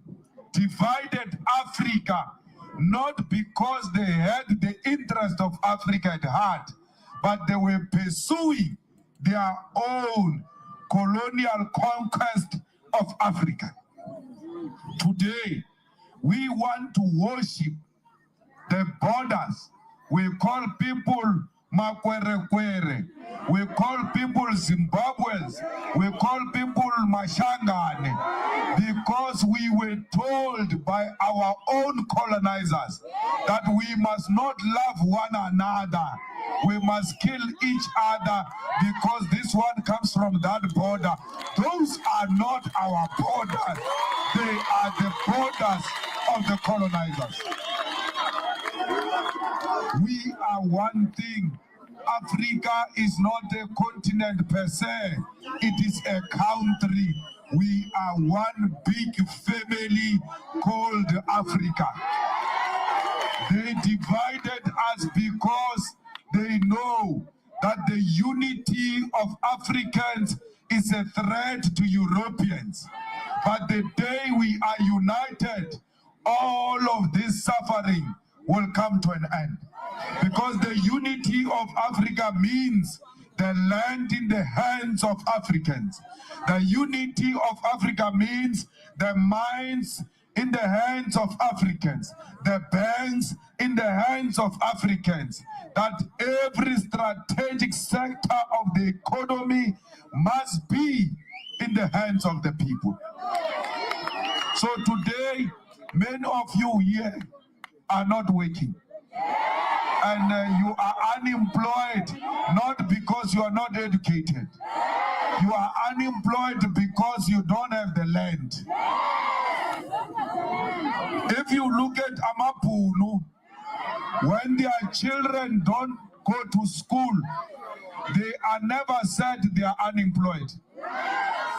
Even illiterate white kids, they are not unemployed. Why? Basebenza umhlaba, because they've got the land.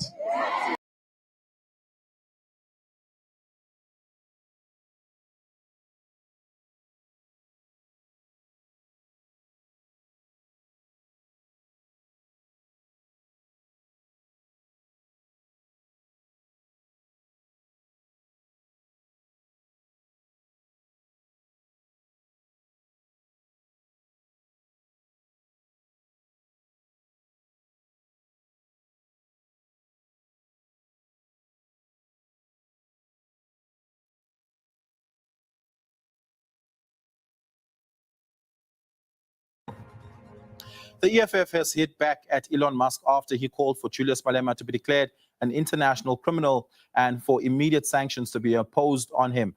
The party says it will not be cowered into submission, retreat, or capitulate from its principled and unwavering commitment to confront imperialism and its surrogates like Elon Musk. Sinawa Tambo, the spokesperson of EFF, had this to say.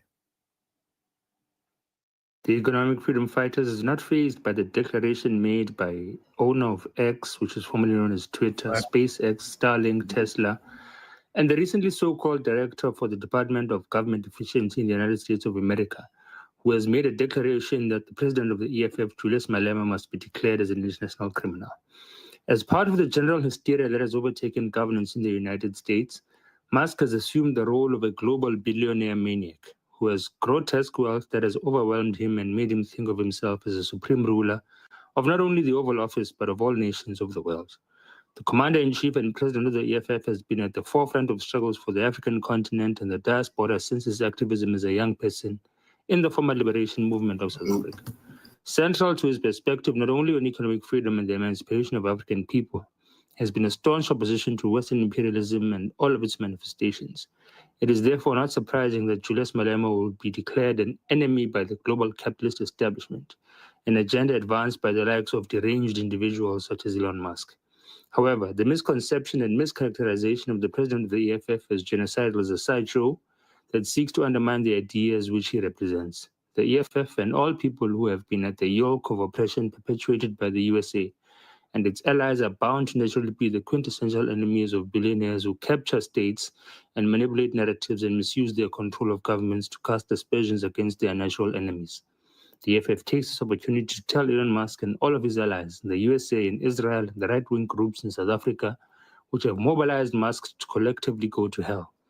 The principle remains that equality in South Africa is rooted in the return of the land to South African people, and this will be achieved through expropriation without compensation. Additionally, the EFF makes a firm commitment that Elon Musk's Starlink will never operate in South Africa without complying to local legislation which demands that there must be 30% local ownership. The offense that Musk has made against the leader of the EFF constitutes a meddling in our domestic affairs which we do not take lightly.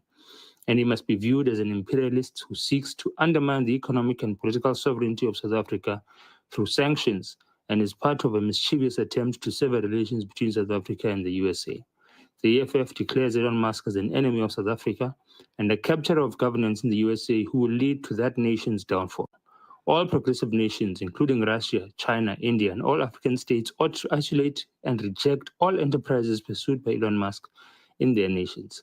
Elon Musk has captured the presidency of the USA and has weaponized his office as an instrument to pursue his business interests globally.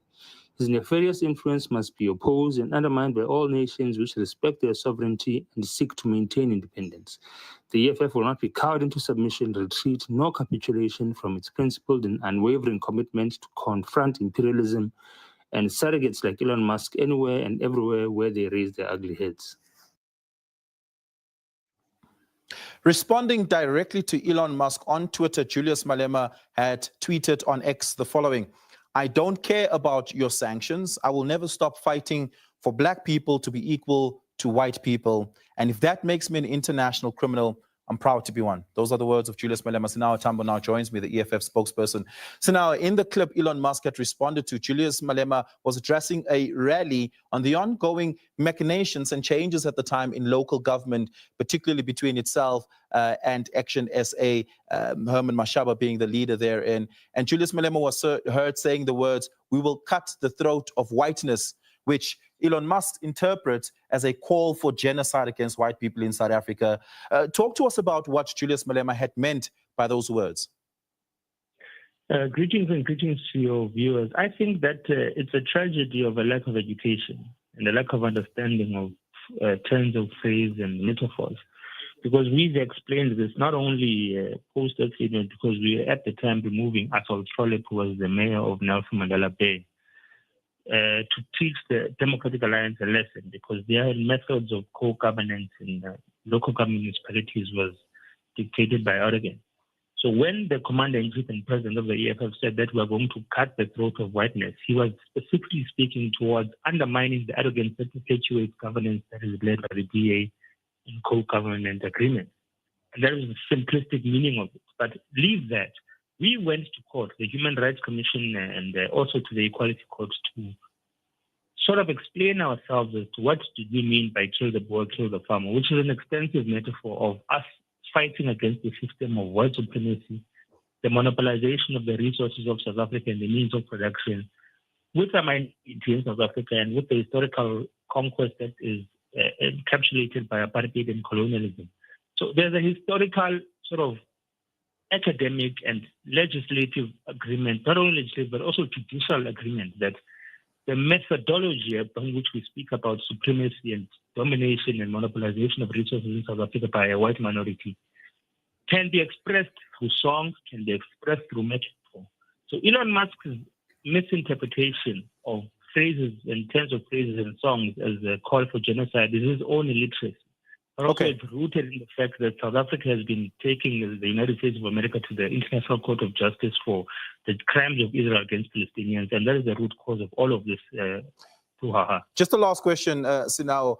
In its statement, the EFF said that it calls on all African nation states and progressive states to cut ties with Elon Musk, to effectively isolate him. And it means that to not allow any businesses that he owns or are affiliated with to trade in their country. South Africa is one such country. It includes X, for instance, as a platform. Are you calling on government? Is the EFF calling on the government to ban the operation of X as well as the trade of Tesla and other Elon Musk-related businesses in South Africa?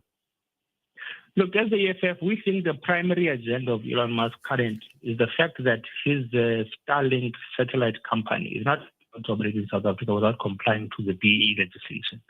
And this is the primary reason why the United States has also taken an offensive stance against South Africa. So we are calling for the seizing of operations of all of Elon Musk-owned companies, inclusive of X, if necessary, to stop operating in South Africa.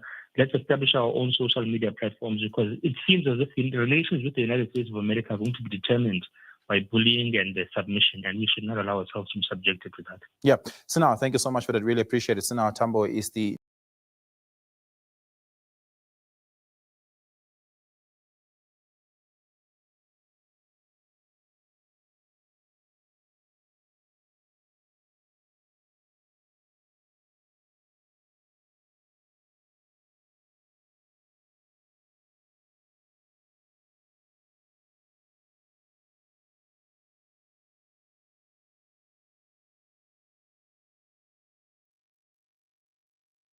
US President Donald Trump has officially signed an executive order freezing financial aid to South Africa.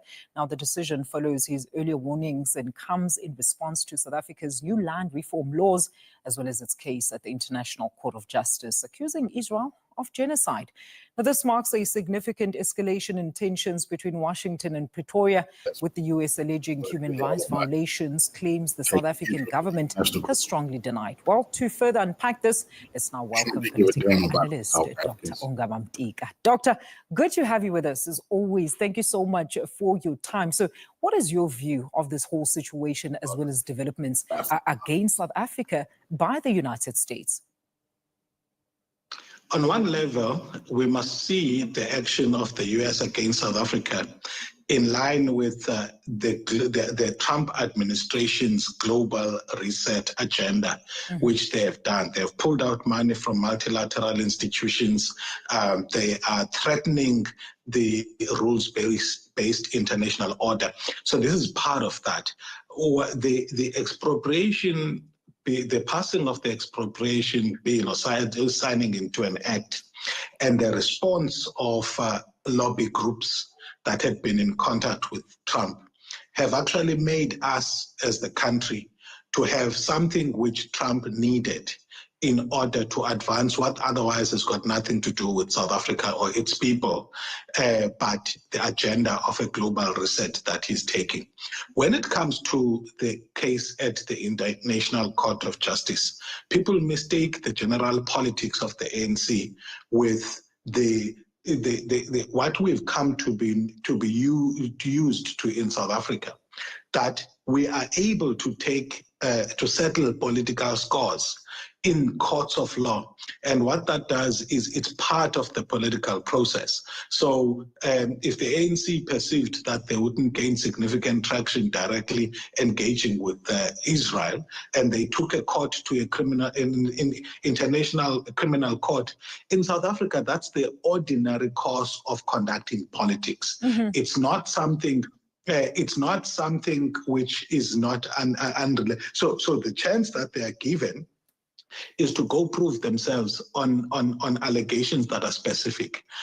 Contrary to that approach, by the way, Donald Trump, what he's doing is trying to use innuendo, unfounded claims, as well as lies, to take political action. South Africa, on the other hand, has brought a legitimate case before that institution, and that case can only be judged on the basis of the facts before the judge is there. The problem, lastly, on this issue with the US is that they've so politicized the judiciary there that they think it's part of conducting politics in an unfair way when things are being presented, in international judicial platforms. Mm-hmm. That's why, for example, they will not feel any embarrassment at all sanctioning judges of the International Criminal Court. I mean, if an African government did that, there would be an international storm. Absolutely, Doctor. So, I mean, does South Africa really need to continue carrying a begging bowl, so to speak, to some that perceive themselves as the rightful owners and custodians of human rights? Is it not a wake-up call, really, Doctor, for us to build better, mutually beneficial relationships outside of the US? We are a member of BRICS. And I suppose one of the other issues that was highlighted in this executive order was our continued relationship with Russia. Yeah, so the US's generosity throughout the world is appreciated.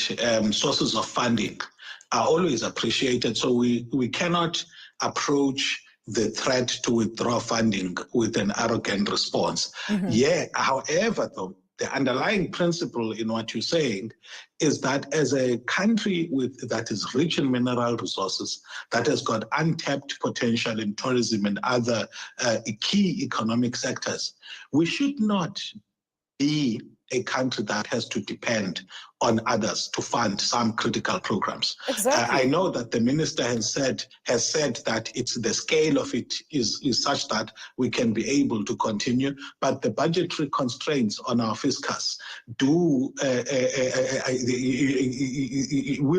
will be greater challenges because we've got student funding, we've got healthcare, a crumbling infrastructure to fund. So it's always appreciated. But what we would need is more leadership that is effective in order to raise money and make sure our economy grows than just an arrogant response. You go with your aid, we'll be fine. We won't be fine. We will only be fine if our leaders prioritize doing the right thing so that we get those sources of funding for the fiscus. But then is this not somehow being dictated to upon our internal policies then, Doctor? Yeah. So the US has become, synonymous with coercive diplomacy. This is something they did throughout the Cold War. This is something that even economic project finance, mega project finance was used for, and John Perkins called it the economic hitman, tendency. It's been used as a tool. And in fact, I beg your pardon? I'm saying it's been used as a tool against us, Doctor, so to speak. It's used as a tool. So strange enough, the work of Donald Trump is actually showing that even aid itself, by the way, is not neutral in terms of its use as a tool from a U.S. security, national security imperatives, or in fact toppling foreign governments.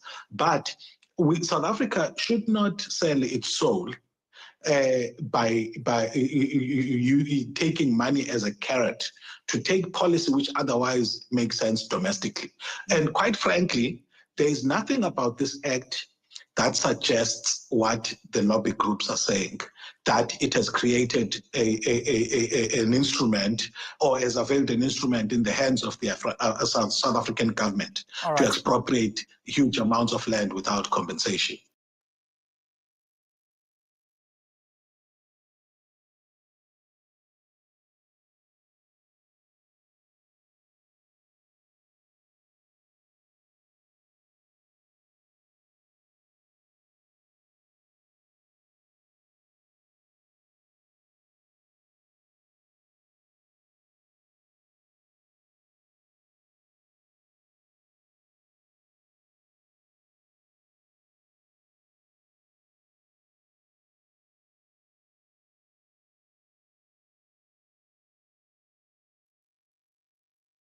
Fourth, the South, particularly the countries of Africa, which hold the bulk of the mineral resources used for industrial and manufacturing processes, must move away from being resource rich and economically poor and learn to use their mineral resources to develop their economies.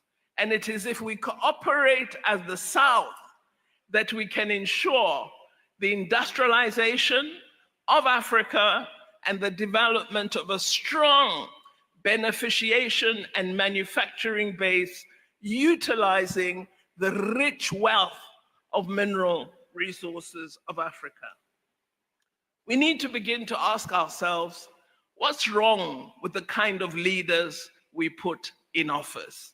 And it is time, if they do not address what needs to be done, that we change the leaders and ensure that we put into office leaders who can shape for the South a post-2024 world.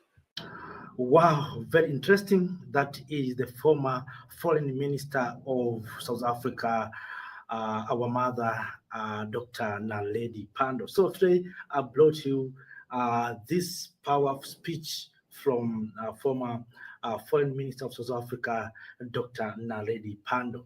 This is the revolutionary speech provided by her. Welcome and listen what she said.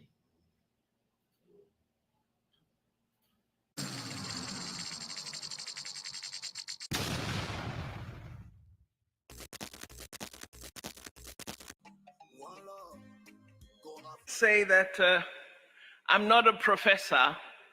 I'm a recently retired Minister of Foreign Affairs of South Africa. And so I'm going to speak in that guise.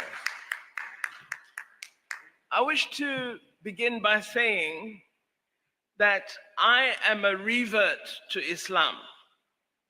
And the Islam I have been taught is one which is fighting fit.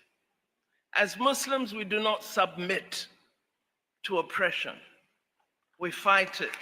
This is how I have been taught. So I want to begin by saying that I think it's vital when we discuss global politics that we do not appropriate a sanitized view of the West. If you look at a lot of the world's problems, there's a common denominator related to the chaotic and complex problems that we experience today.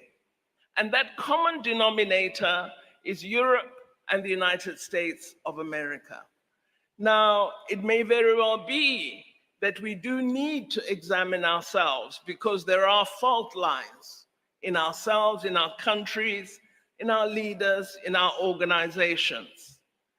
But as we examine ourselves, let us also look at the undercurrent of the role of intelligence organizations, of those two factors in much of our problematique. It is in Southern Africa where we had the CIA supporting the emergence of UNITA in Angola to fight the liberation movements so that we in South Africa should not defeat apartheid.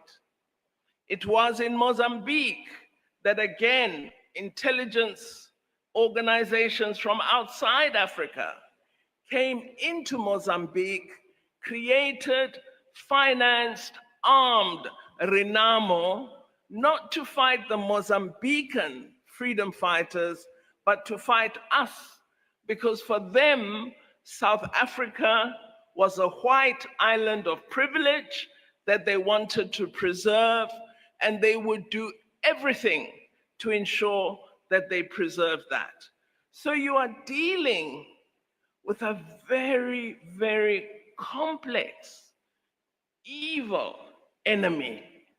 And we in the world, if we are to understand how we engage with humanity, we must not sanitize the level of harm, the level of intention to cause you not to succeed.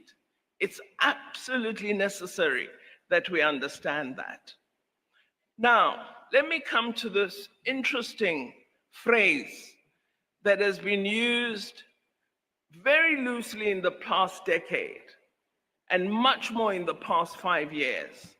And this is this expression of international rules-based order. We always ask the question, whose rules? Who's the referee? Because we understand that in global relations, the international rules are framed in terms of international law and international humanitarian law. There isn't a rules base like a referee match of soccer or rugby. So we need to be very careful. And this notion of rules-based has been developed for someone to be able to say, you are not following the rules when they disrespect international law.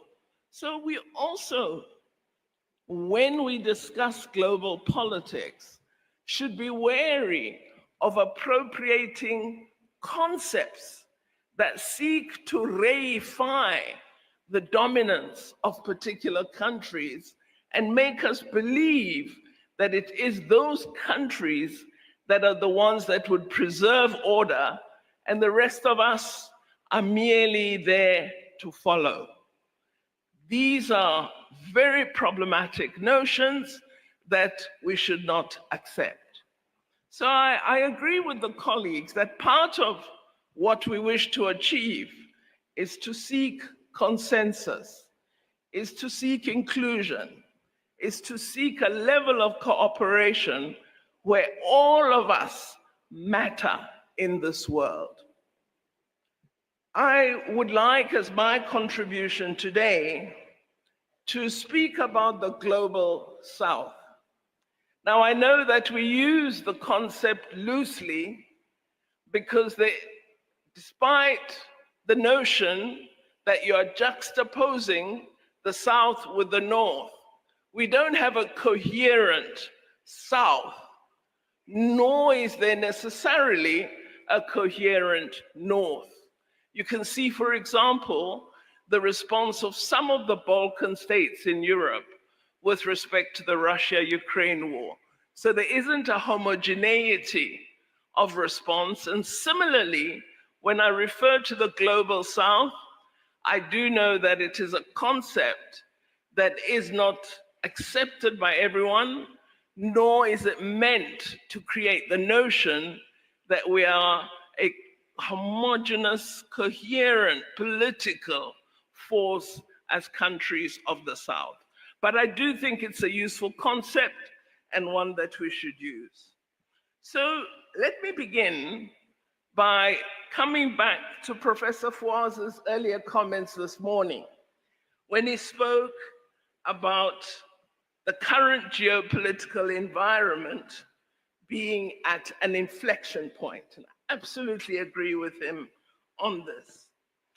It's an inflection point that might lead to an emergent global set of relations that could be less hostile than those shaped by the powerful assertion of unipolarity that has been so dominant for over 70 years.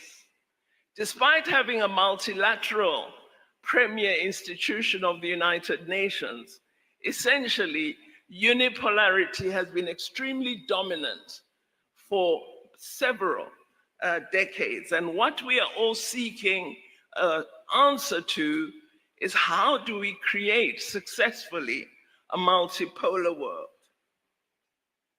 We believe that geopolitical contestation has been somewhat laid bare by at least 3 significant events in the past 2 decades. Firstly, the devastating economic crisis of 2007, which affected all our economies and confirmed the strong macro-financial limits of globalization. Second, the impact of COVID-19, which we often neglect to mention, and yet it had such an effect. And alongside that global impact of COVID-19, we recall the manner in which the developed, richer countries of the world failed to initially promote global pandemic response cooperation. I recall when we were responding to COVID-19 as South Africa and the African continent, we couldn't get anybody to sell vaccines to us because they said themselves first and then others later.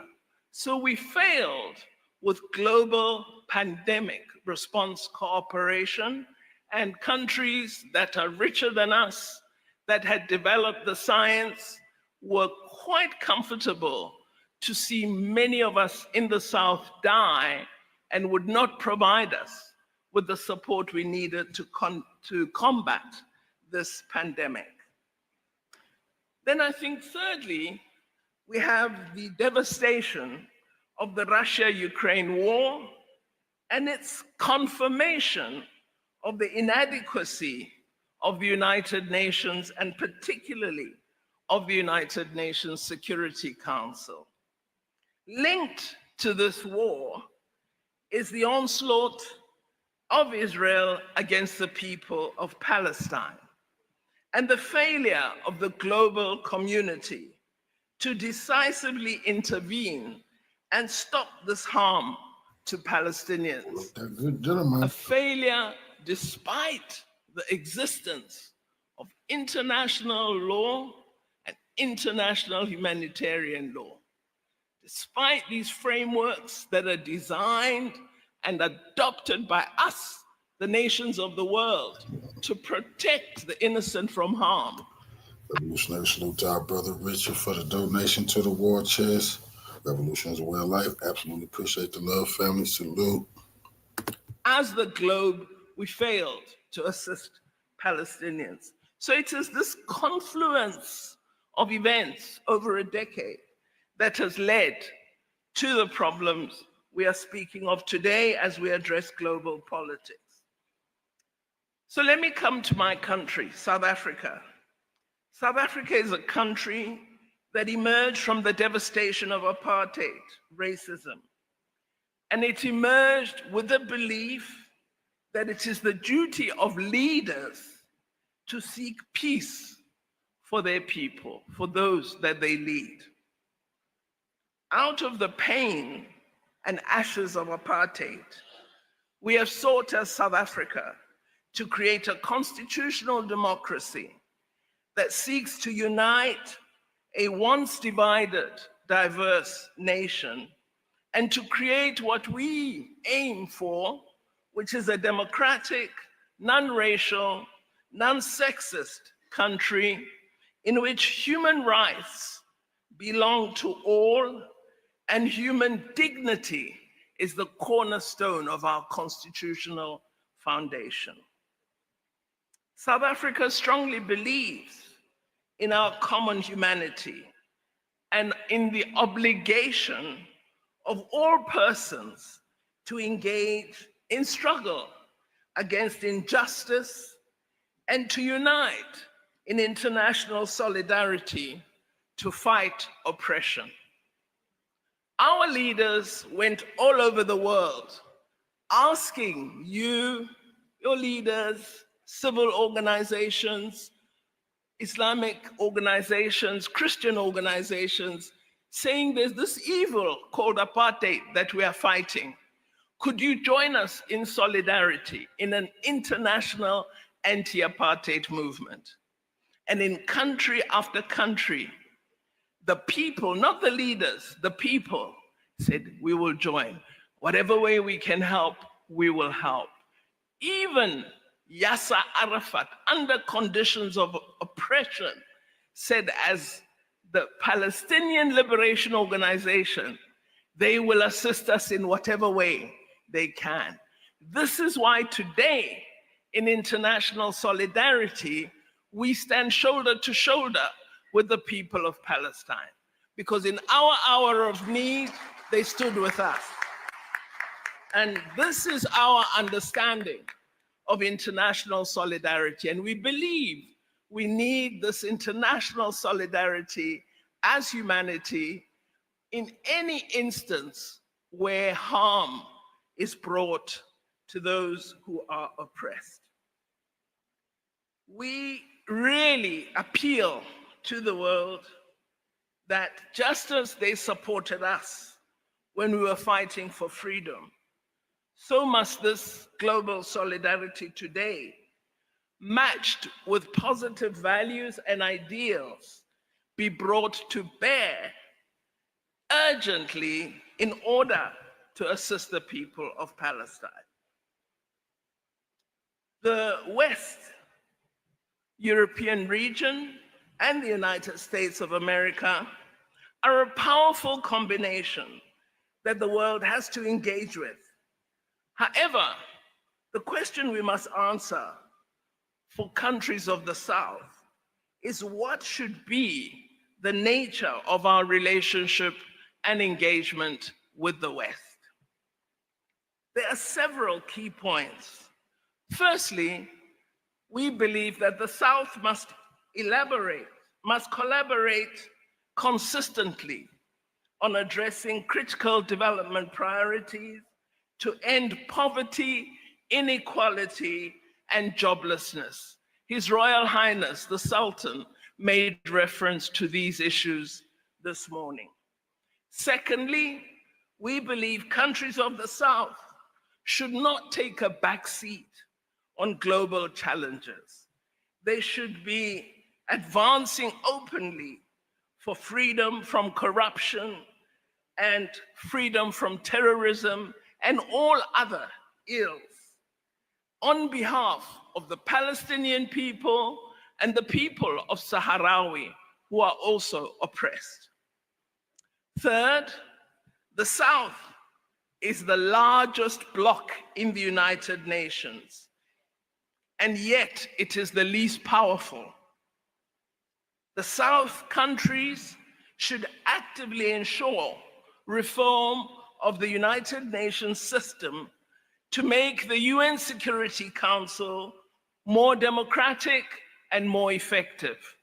How can it be that only 15 countries believe they can assume responsibility for our peace and security, and 5 of that 15 can veto anything that doesn't address their interests? This is undemocratic, it's inefficient, and it has to be brought to an end, and it is us, the South, who must lead on that.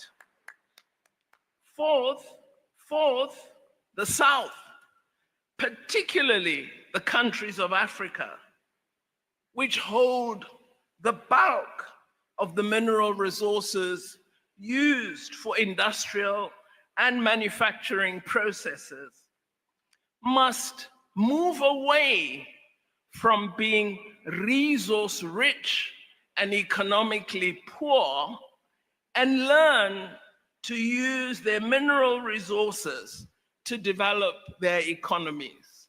And it is if we cooperate as the South that we can ensure the industrialization of Africa and the development of a strong beneficiation and manufacturing base utilizing the rich wealth of mineral resources of Africa.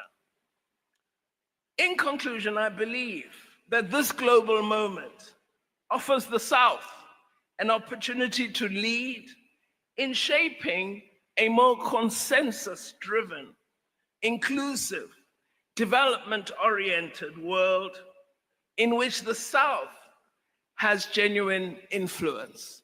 It can't be that we are consistently driven to vote for the richer countries And we never put ourselves in a preeminent position of power. The time has come for us to utilize our numbers to good effect, and we also have to begin as the population of the various countries of the South. We need to begin to ask ourselves, what's wrong with the kind of leaders we put in office? And it is time, if they do not address what needs to be done, that we change the leaders and ensure that we put into office leaders who can shape for the South a post-2024 world. I thank you very much for your attention. Assalamu alaikum.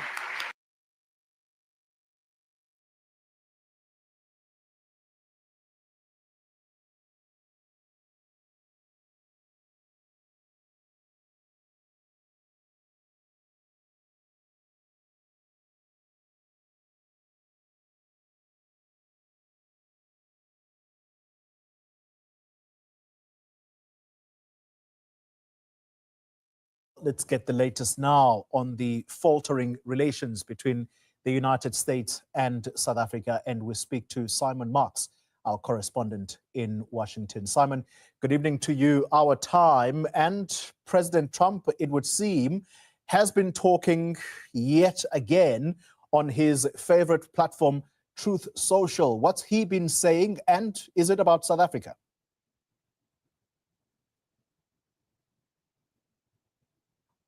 Yeah, absolutely, Golly. And I mean, further indications here that not only is this crisis showing no sign of abating, but actually Donald Trump is now doubling down on what he said about the situation as he claims it exists in South Africa. So he took to his own social media platform, Truth Social, just a couple of hours ago with a fresh posting about South Africa in which he says, and this is the first sentence, South Africa is confiscating land and treating certain classes of people very badly. He goes on to repeat that he views this as a massive human rights violation, language that he used last week in a separate Truth Social posting.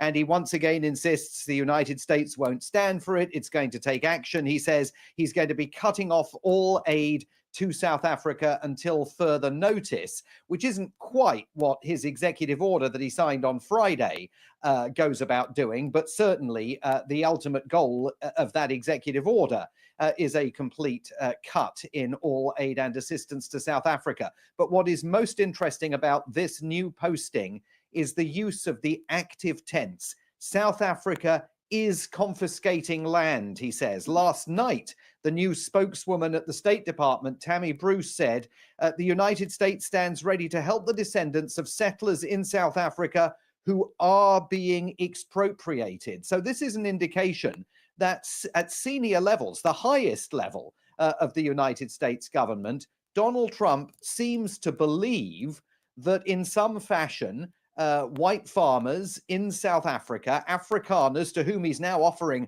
refugee status, even though yesterday AfriForum insisted its members have no plans or desire to move to the United States, he is suggesting that expropriations are underway, which, as you know, is a complete misstatement of the situation in South Africa. We know that government is planning to send a delegation here, they say, as part of routine travels by delegations to all G20 nations to try and focus on government's priorities for the G20 summit in November. Clearly, that delegation is going to be tasked with trying to unpick this catastrophe in the bilateral relationship between Washington, D.C. and Pretoria.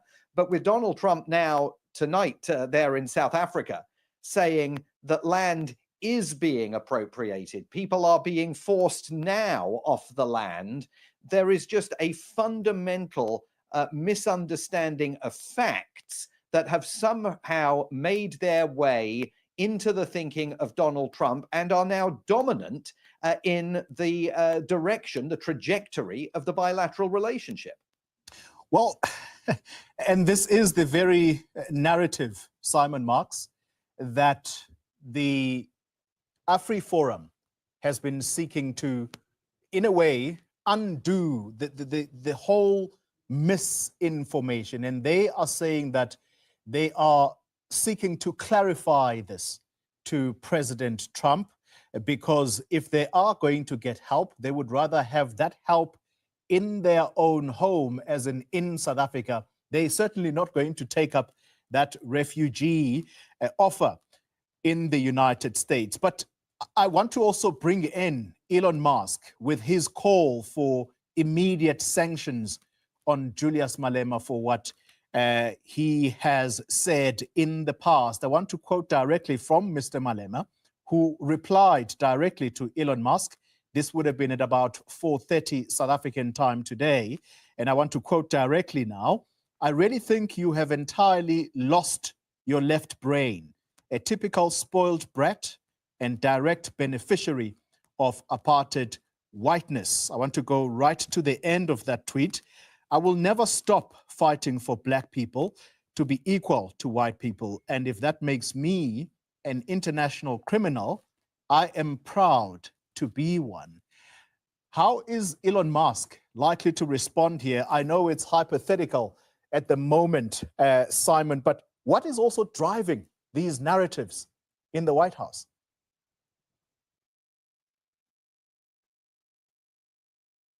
Well, look, I think there's no question that there's never been much love lost between Elon Musk and Julius Malema, and certainly that response by the EFF in the written statement and the subsequent postings on social media is a very vigorous rejection of everything that Elon Musk has said about Mr. Malema personally, with the EFF calling on South Africa and its partners and friends around the world to reject any of Elon Musk's business enterprises and what they may be seeking to achieve on foreign soil. I mean, he accuses Elon Musk of interference in South Africa's affairs. The most interesting aspect of all of this from the Washington vantage point is that to see Elon Musk going after Julius Malema, as he's done in the last few hours, underscores this idea that it's been Elon Musk and others, but Mr. Musk certainly recently, who may have been fueling in Donald Trump's mind this notion that expropriation is underway, or that the expropriation law requires this level of response by the United States government. Now, it is clear that there have been other voices for months that have been advancing that argument, and doing so in Donald Trump's immediate vicinity. We were talking on Newsroom Africa yesterday about the role that Breitbart News, the far-right leaning website, has played in giving substantial oxygen to the developments pertaining to the passage of the expropriation law. And as you know, AfriForum itself came and lobbied in the United States seeking support for pushback against the expropriation law. But we're in a situation now where the air here is about to be thick with delegations from South Africa, government delegation coming here to try and set the record straight with Donald Trump's administration. AfriForum themselves saying that they want to engage in outreach with the United States government to try and explain their position more clearly. The South African Chamber of Commerce saying that it wants to make representations to the Trump administration here in Washington, D.C. So they're definitely going to be here on the receipt of incoming efforts by a whole variety of stakeholders in South Africa to say to Donald Trump, to Secretary of State Marco Rubio, to National Security Advisor Mike Waltz, your policy response is not rooted in an understanding of the actual facts on the ground. Now, whether that changes minds is, I think, an open question, because remember, this isn't just about expropriation. It's also, and Donald Trump has made this clear himself, about the nature of South Africa's activities at the ICJ, pushing for those war crimes charges to be brought against Israel and Prime Minister Benjamin Netanyahu, and about the ongoing friendly relationship between Pretoria and Moscow. Both of those issues totally sticking in Donald Trump's craw, separate from the Expropriation Act. If we step outside the Trump-Musk sort of orbit, Simon Marks. There is a Senator, Ted Cruz, who spoke at the start of this month, and I'm holding my phone in my hand because his tweet on it was the 4th of February, he seems to suggest that South Africa is going out of its way to alienate the United States and what he says are our allies. I want to quote directly the part that really interests me here, and that is that he says their timeline to expel our Taiwanese allies from Pretoria is deeply troubling, undermines the national security interests of America and our allies, and will deepen tensions between the US and South Africa. Does that give us a flavor of what the feeling is outside of the Oval Office? Is this a flu that sort of is catching everyone in the United States about South Africa, or is it a select individuals?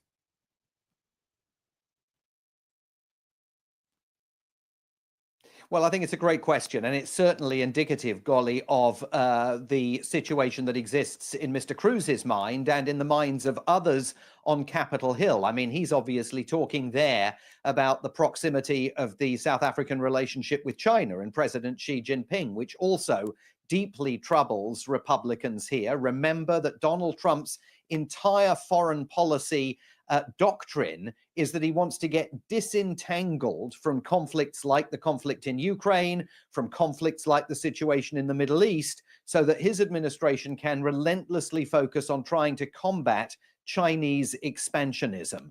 And as a result of that, anything that is perceived here to be friendly towards Beijing that the government of South Africa engages in is also going to raise Republican hackles on Capitol Hill. And remember that still up for discussion and determination is the future of AGOA for South Africa, and whether all of this is going to reignite efforts on Capitol Hill to launch a review of South Africa with regard to its eligibility for remaining part of AGOA, I think is becoming increasingly inevitable. That this broader concern about South African foreign policy is more widely shared on Capitol Hill than this specific issue, this festering irritant now between the presidency of the United States and the presidency of South Africa over the issue of the Expropriation Act. And the backdrop to all of this, of course,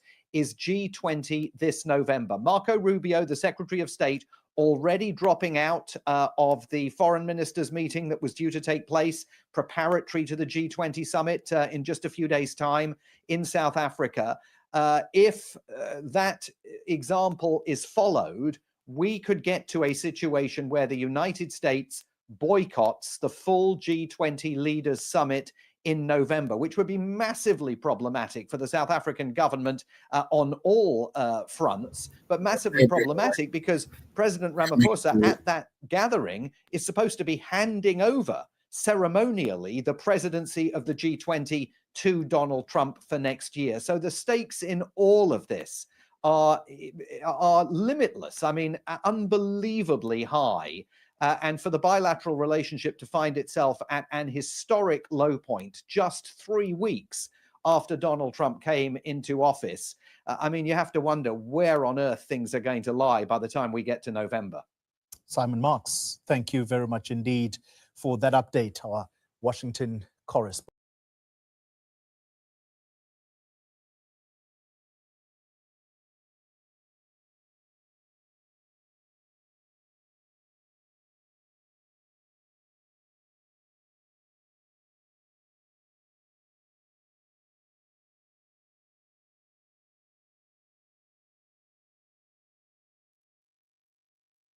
Imagine this. A country most people never associate with high-tech innovation has just done what even some of the richest nations haven't. No long history in car manufacturing, no giant factories, no billion-dollar backing. And yet, against all odds, this West African nation has just rolled out its very own electric car, designed, built, and engineered on its own soil. Burkina Faso, just made history. This isn't just another headline. This is a wake-up call, a declaration that Africa is done being just a consumer of technology. It's ready to create. It's proof that self-reliance isn't just an idea, but something real, happening right now. And it's a bold challenge to the notion that only the wealthiest nations can lead in innovation. But wait, how did Burkina Faso pull this off? A country with no major auto industry, no massive assembly lines, and no deep financial pockets. Yet here it is, standing alongside some of the world's biggest names in electric vehicles. Is this a one-time surprise? Or are we witnessing the beginning of something much bigger? Could this spark an industrial revolution across Africa? Before we dive into the details, a quick thank you to everyone supporting this journey. If you're new here, consider joining us as we uncover more game-changing stories like this. Now, let's break this down. For years, electric vehicles have been seen as the future, symbols of progress, sustainability, and cutting-edge technology. But whenever people talk about leaders in the EV space, the same names always pop up. Tesla in the US, Volkswagen in Germany, BYD and NIO in China. Africa, almost never in the conversation. The assumption that the continent is too far behind to produce its own high-tech cars, and then Burkina Faso happened. Yes, Burkina Faso, a country most wouldn't expect to be making waves in the global auto industry, has just unveiled a fully homegrown electric vehicle, built not as an experiment, but as a practical solution for African drivers, designed to handle African roads and tailored to local needs. This moment is bigger than just a car. It's about rewriting the narrative. It's about proving that Africa is more than just a market for Western and Asian products. It can be a powerhouse of innovation itself. It's about economic freedom, industrial growth, and a future where African nations aren't dependent on expensive imports to move forward. But here's the burning question. How did Burkina Faso make this happen? How did a country with no prior experience in auto manufacturing achieve something even wealthier African nations have struggled to do? And what if this is just the beginning? What if other African countries follow suit, kickstarting a wave of homegrown innovation that reshapes the entire continent? This story is far from over. In fact, it's just getting started.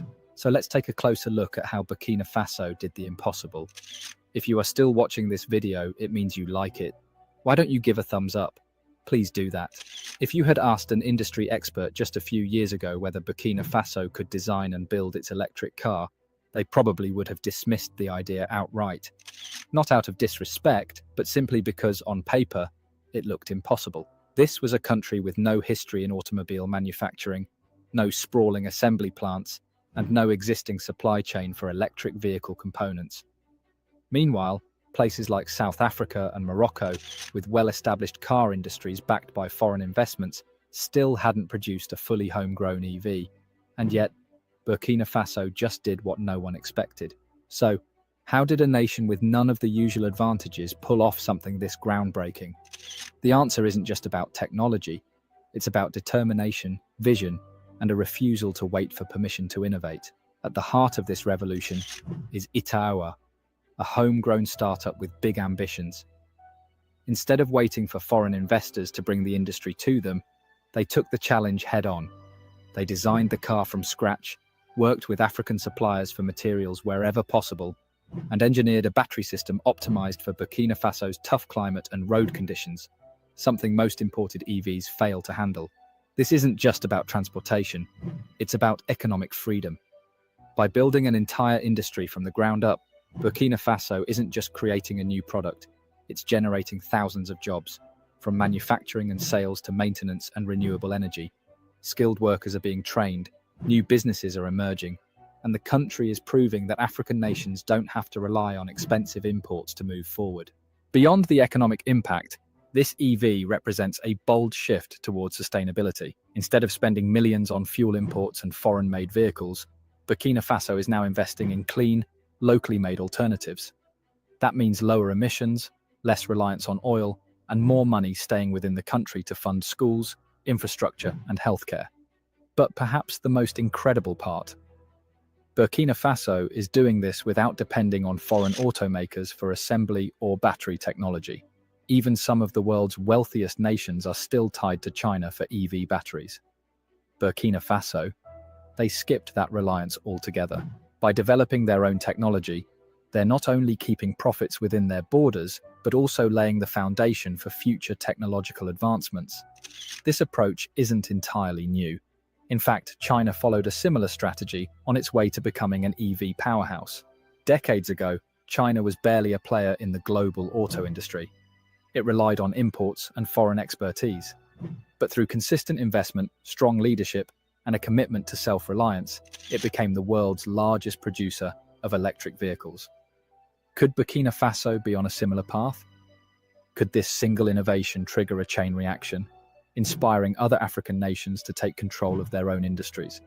The challenge, of course, is turning this into more than just a one-time success. Many African countries have seen flashes of innovation, a groundbreaking invention here, a promising startup there, only for them to fade due to a lack of long-term support. The real test isn't just building a great car, it's building an industry that lasts. And that's exactly what Burkina Faso intends to do. Under the leadership of Captain Ibrahim Traoré, the country is making it clear, this isn't just a headline. This isn't a one-off project. This is the first step in a long-term plan for economic independence. The government is already moving to scale up production, establish a steady supply chain for EV components, and ensure that future models remain both high quality and affordable. And that's where things start to get really interesting. If Burkina Faso succeeds in mass producing its own electric vehicles, it could completely rewrite its economic future. Right now, like many African nations, Burkina Faso spends billions importing foreign-made cars. If even a fraction of that money stayed in the country, it could fund infrastructure, education, healthcare, and other essential services, while creating thousands of jobs in the process. This isn't just about making a car, it's about changing the game. For too long, Africa has been seen as a buyer, not a creator, of advanced technology. But that idea is being challenged. Burkina Faso's breakthrough isn't just an achievement, it's a statement that African nations can innovate, build, and lead instead of relying on expensive imports. And the ripple effect is already starting. Countries like Kenya, Nigeria, and South Africa have talked for years about launching their own electric vehicle industries. But the high costs and reliance on foreign-made parts have held them back. Burkina Faso just showed them that there's another way. Instead of waiting for global automakers to invest, it proved that African nations can take matters into their own hands. Of course, building a single electric car is one thing. The real challenge? Scaling up. Right now, this vehicle is a proof of concept, but for it to make a real impact, it needs to be mass-produced, priced for the average consumer, and backed by a charging network that makes owning an EV practical. And that leads to an even bigger question. Can Burkina Faso's locally made electric car stand up to the giants of the industry? Let's be honest, when people hear that an EV has been built in Burkina Faso, their first instinct is doubt. How can a country with no experience in car manufacturing compete with the likes of Tesla, Volkswagen, or BYD? These companies have been perfecting EV technology for years, pouring billions into research and refining production with cutting-edge factories and global supply chains. Burkina Faso? It's an unexpected challenger, but here's the catch. It doesn't have to compete on their terms. Itaoua, the startup behind Burkina Faso's electric car, isn't trying to build a luxury vehicle loaded with AI features and self-driving tech. It's not aiming to impress Silicon Valley or the European market. Instead, it's laser-focused on what actually matters for African drivers: affordability, durability, and practicality. That's exactly why it has the potential to succeed. Most electric cars on the market today are designed for smooth highways, abundant charging stations, and easy access to repair services. That's not the reality in many parts of Africa. Roads can be unpredictable, distances between cities are long, and EV infrastructure is nearly non-existent.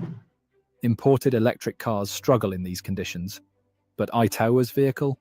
It's built for Africa. The suspension is designed to handle rough, unpaved roads. The battery system is engineered to withstand extreme heat without losing efficiency. The frame is built for durability, not just sleek aesthetics. While a Tesla might struggle on dirt roads, Itaoua's EV is made for them. And then there's the biggest factor of all: price.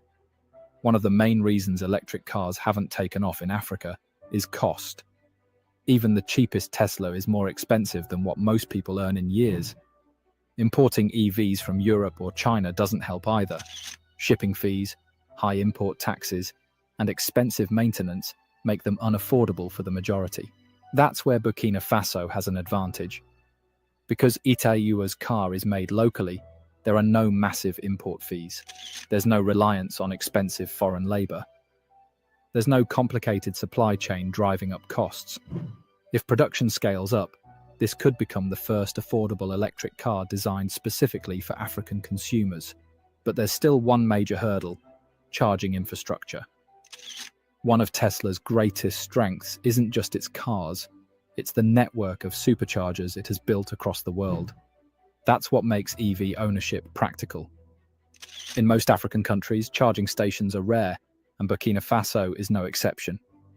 Without a reliable way to recharge, even the most affordable EV will struggle to gain mass adoption. But this is also an opportunity. Burkina Faso has something most Western nations don't: abundant solar energy.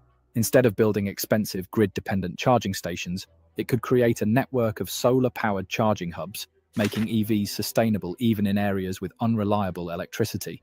This wouldn't just solve the charging problem, it would make Burkina Faso a leader in green energy solutions for transportation. If Burkina Faso can ramp up production, keep prices low, and develop a charging infrastructure that works for Africa's unique energy landscape, Itaiua's electric car could do more than compete. It could lead the African EV market. This isn't just about a car, it's about rewriting the rules.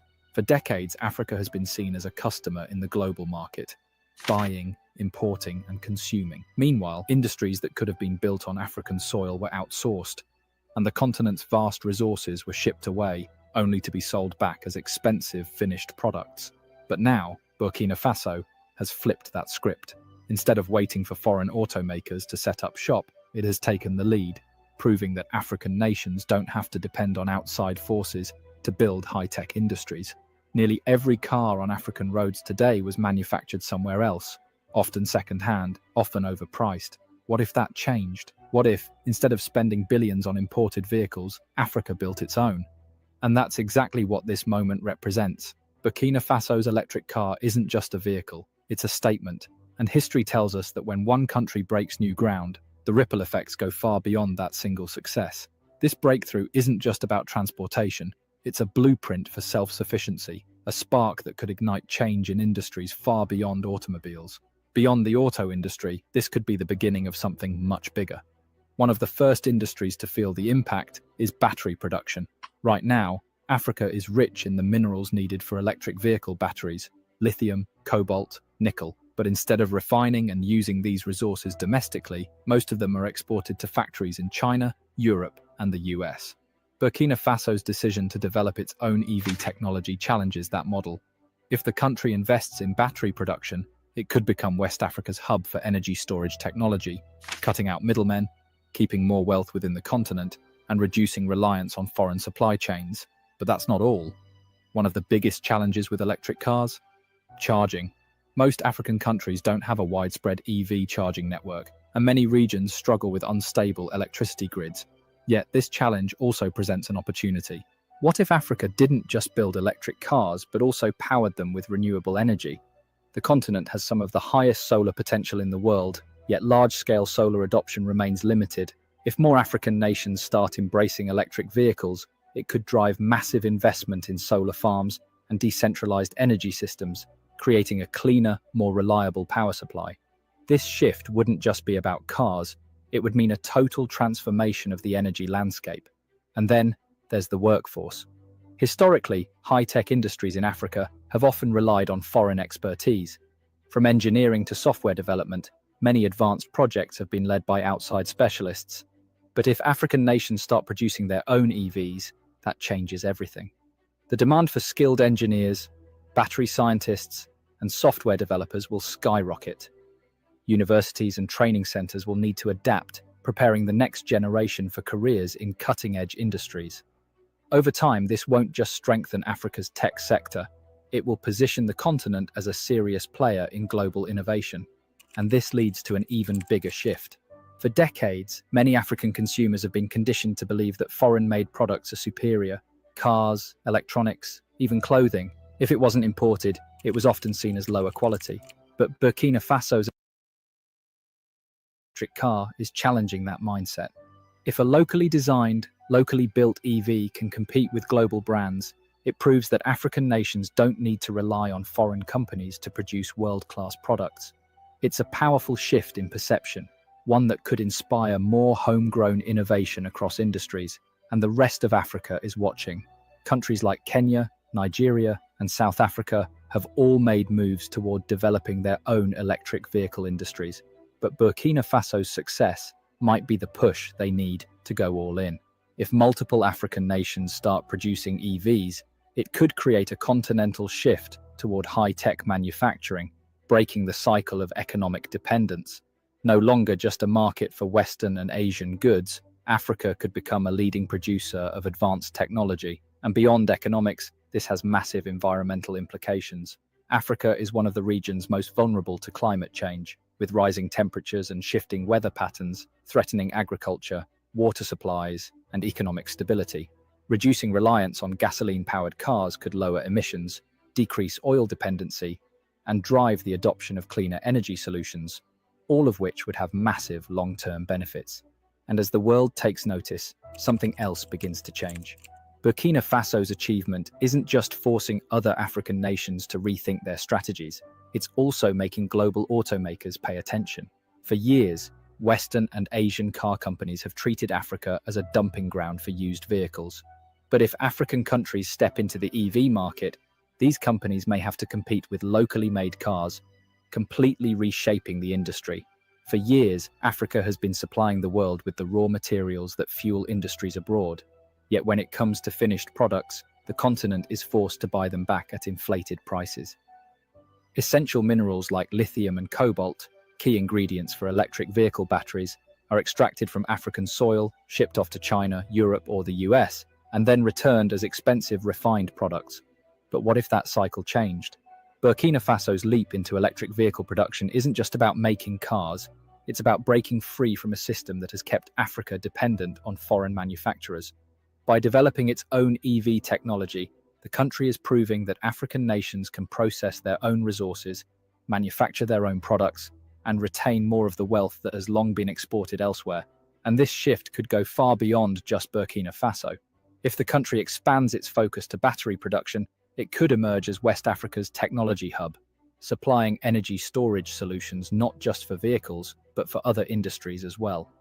By keeping battery production local, Burkina Faso would be reducing dependence on global supply chains, creating jobs, and ensuring that Africa isn't left behind in the EV revolution. But for this movement to truly take off, another big challenge needs to be addressed. One of the biggest hurdles for electric vehicles is charging infrastructure. Many parts of Africa still struggle with unreliable electricity grids, and without accessible charging stations, mass EV adoption would be difficult. Yet this challenge also presents a massive opportunity. What if Africa didn't just adopt electric vehicles, but also powered them with clean, renewable energy? The continent has some of the world's strongest solar energy potential, yet it remains underdeveloped. The rise of EVs could push governments to invest in solar farms and decentralized energy grids, creating a more sustainable and independent energy future. And with a growing industry comes the need for skilled workers. For too long, Africa has relied on foreign experts to manage high-tech industries. But if more nations follow Burkina Faso's lead in EV production, the demand for local engineers, battery specialists, and software developers will soar. Universities and training centers will need to adapt, creating programs that equip students with the skills to lead in technology and manufacturing. Over time, this won't just boost the African job market, it will position the continent as a serious competitor in global innovation. And it's not just about jobs, it's about changing mindsets. For decades, African consumers have been conditioned to believe that the best products come from outside the continent. European and Chinese cars, electronics, and even everyday goods have dominated the market, while locally made alternatives have often been dismissed as lower quality. But Burkina Faso's electric car is shattering that perception. The continent has the talent, the resources, and the drive to do it on its own terms. And now, other African nations are watching closely. Countries like Kenya, Nigeria, and South Africa have already been exploring electric vehicle production, but Burkina Faso's success could be the push they need to go all in. If multiple nations start building EVs, it could change Africa's economic future, turning the continent into a global player in high-tech manufacturing. But beyond the economy, this shift has major environmental implications. Africa is among the most vulnerable regions to climate change. Rising temperatures, droughts, and unpredictable weather patterns are already threatening food security and water supplies. Transitioning to electric vehicles wouldn't just reduce pollution, it would cut oil dependence and promote cleaner energy solutions, offering a long-term strategy for a more sustainable Africa. And the world is starting to take notice. For years, Western and Asian automakers have treated Africa as a dumping ground for second-hand cars. For years, Western and Asian automakers have treated Africa as a dumping ground for second-hand cars, with little thought about how the continent might develop its own industry. But now, with African nations entering the EV space, these companies may have to compete with locally made vehicles. This could reshape the entire market, shifting power from foreign manufacturers to African-built solutions. So, if Burkina Faso's electric car sparks a larger movement, it won't just be a win for one country. It could mark the beginning of one of the biggest economic shifts in modern history. But now the question is, what comes next? If Africa can build a competitive EV, what other industries can African innovators disrupt? Could this spark a wave of homegrown manufacturing, from consumer electronics to cutting-edge agricultural technology? At its core, this moment isn't just about one car. It's about confidence, ambition, and proving that Africa doesn't have to wait for the world to innovate. It can lead.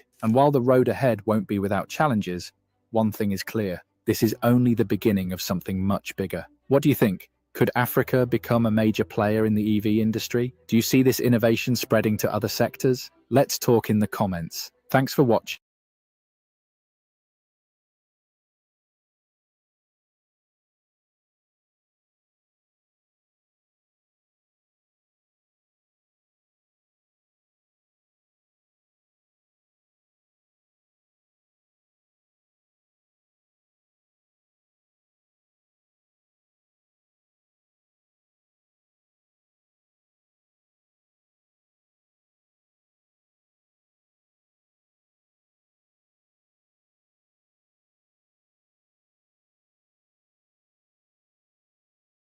Let's do an update on America's trade war, and it's not going very well.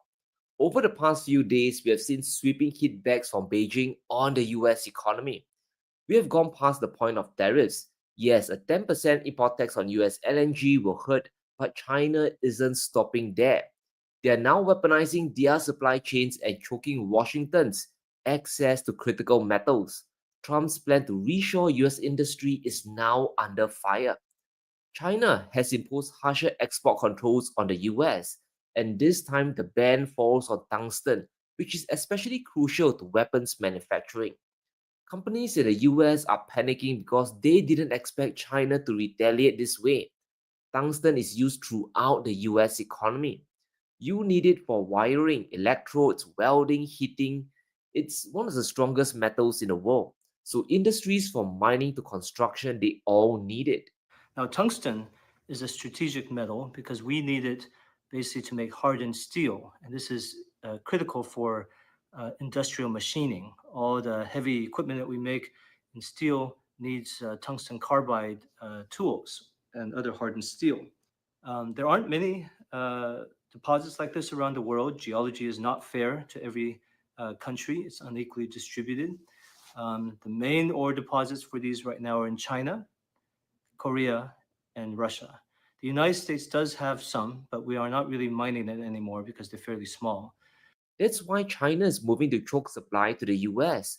This is a critical mineral, and Chinese suppliers, they account for the bulk of global production. By constricting the supply, US companies are going to find sourcing it near impossible. Here's why China's ban is just so scary. They produce over 67,000 tons of tungsten in 2024, the biggest production of any country in the world. They also have the biggest reserves of the metal. Russia, China, and North Korea, they have about 90% of global tungsten output.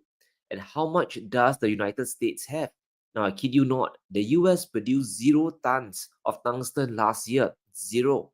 So obviously, everything has to be imported into the country. But the majority of suppliers are either part of BRICS, they are against the US, or they are good friends with China. So there's a big geopolitical problem as well. Now, Trump's trade war just made the situation worse. The metal isn't used just for weaponry and the military. You also need it to make semiconductors. Companies like Nvidia and TSMC, they rely on tungsten to manufacture their chips. And where do they get their supply from? Chances are they are buying from Chinese suppliers. The US is desperately trying to build their own tungsten supply chain. In December, they awarded $16 billion to a Canadian company to start work mining the mineral. This is where Trump's trade war complicates things. Where is this mine located? It's located in Yukon, Canada. And which country did the US recently tariff? It's Canada. The level of decision making in Washington is really bizarre. Why would you tariff your neighbor who you are relying on for that critical metal? Apart from tungsten, China has also banned a ton of rare earth exports to the US, and these are perhaps even more dangerous than Beijing cutting away US LNG. These restrictions are going to clobber American industry, especially when Trump wants to bring semiconductor production back to the US. Particularly in the very near future, we're going to be placing tariffs on foreign production of computer chips, semiconductors, and pharmaceuticals to return production of these essential goods to the United States of America. They left us and they went to Taiwan, which is about 98% of the chip business, by the way. The only way you'll get out of this is to build your plant. If you want to stop paying the taxes or the tariffs, you have to build your plant right here in America. That's what's going to happen at record levels. The US is already facing a tsunami of escalating costs. Bond yields are elevated, so the cost of borrowing is high. Canada is moving to shift all exports to China. The majority of US energy imports is in danger. And by squeezing rare earth supply to the United States, Trump's reshoring plan will be under fire. And here's why. In addition to gallium and germanium, China has banned more critical metal exports. This includes bismuth, used in atomic research. China controls 80% of the market.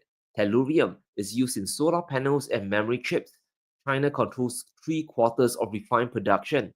And molybdenum, which is used for steel alloys and in the oil industry as a catalyst. China accounts for 40% of global production, 3 times more than the US last year. An economic war is multi-dimensional. So far, Trump can't see beyond his 10% tariff on China. But the Chinese, they're hitting the US from all angles, not just headshots, but body blows as well. This is the power of global supply chains. Now, they take a lot of time to build out and they take trillions of dollars upon trillions in investment. This is where China is investing their trade surplus into. It's a big reason why attempting a trade war with China is going to be very painful. Even if you sanction away all of China's assets, you can't build a supply chain overnight. As of today, China controls 2/3 of global rare earths production, and their annual growth rate is 10%. While the US practices diplomacy using the US Navy and the dollar, China is playing a completely different game. Beijing is playing the resource card as a retaliation tool. If you work with us, you can access all these metals for your economy and even for your military. But if you don't, we can literally starve your manufacturing sector. We will dismantle your industries. You won't be able to make cars, you won't be able to make chips, and you won't be able to make missiles at an affordable price. Now, the story keeps getting worse for Trump's economy because there's a limit to how much you can push Canada. Now, calling Canada the 51st state of the US and making fun of it every single day will draw pushback. And now the Canadians are all up in arms. They want their country to diversify trade away from the US. Canadian support for sea-to-sea pipelines nears a whopping 80% across all provinces. This means constructing supply lines from the oil and gas fields to the western coast as well as the eastern coast. Now, by supplying energy to the eastern coast, Canada can sell energy to Europe, who is in distress. Countries like Germany have an energy crisis, so they will pay more for oil and gas. And by building pipelines to the west, Canada can start supplying Asian countries like China. Now, the Chinese will be an eager buyer because they need to power their industries. They can't wait to decouple from US oil as well. And either way this goes, Canada will be earning much more than selling to the US down south. Yes, there is an established network of pipelines to US refineries. And yes, it's definitely easy to sell oil to the US. There are multiple connections and pipelines available, but relying on that is short-term thinking that will backfire on Canada. And if you don't, you'll be hearing this every single month. You're subsidizing Canada to the tune of over $100 billion a year. We're subsidizing Mexico for almost $300 billion. We shouldn't be subsidizing. Why are we subsidizing these countries? If we're going to subsidize them, let them become a state. But for the US, they are now in the find out phase of the tariffs, just like how Canada is moving to sell oil to China. They are now finding new buyers for their gas production. Amid US tariff threats, Canada is now looking to Japan to buy more LNG. Asian countries are energy hungry, especially Japan, that needs to bring down the cost of energy. Now, Japan imports a ton of LNG. It accounts for 30% of their total energy generation. And currently, they are buying a lot of US LNG, which is extremely expensive. Consider what Japan is facing today. They could be tariffed by the US, and China is their biggest manufacturing competitor in Asia. They have to bring down their cost of production to just survive. And this is where Canada can come in. Canada today has the ability to export LNG to the world, and the timing is perfect. By the middle of 2025, they can deliver their first cargo. In addition, they can export up to 14 million tons of LNG per annum. This is a big amount considering Canada doesn't have any major export facility a few years ago. Everything now depends on price. Countries like Japan, Southeast Asia, and especially China, they are very realistic buyers. Does Canada have a price advantage over the US? Well, apparently they do. In 2024, gas supply in Canada was trading at a low of 30 cents per million BTU. That's 3 times lower than the US prices in the Northwest. So if it came down to a price war, Canada would likely win. Selling LNG is a much more lucrative business, especially when you sell to Japan. The margins are bigger and you will have a huge customer with a big appetite for gas. Over the last few years, Japan imported over 60 million tons of LNG annually, so they could in fact absorb the entire volume exported by the LNG Canada project. The Canadians actually have the leverage here. Let's ask a simple question. Why is Canadian gas so cheap? Well, it's all about supply and demand. When you only have one customer, you don't have any bargaining rights. You take whatever price you can get from the Americans. Canada is America's biggest natural gas supplier. 99% of all US natural gas imports comes from up north. So the dependency is real, it's incredible here. Since 2021, the US has been wrapping up gas imports from Canada. Why? Because the price is dirt cheap. It wouldn't surprise me if they buy cheap Canadian supplies, they repackage it into LNG, and they ship it to the rest of the world for a huge margin. If I were the US, that's what I'll be doing. After all, I'm Canada's biggest and only buyer, so I can do whatever I want to do. It's like India buying cheap Russian oil and reselling it to Europe. It's the exact same thing, except this time it's the US milking Canada dry at a big discount. However, the tables are starting to turn. If Canada can ramp up their LNG export facilities, they can make a ton of money. They can compete with the US not just for Japan's market, but for the most lucrative market around. And I am, of course, referring to the Eurozone. And these are the markets US LNG flows to. What do you see from 2022? LNG exports went all the way to the EU.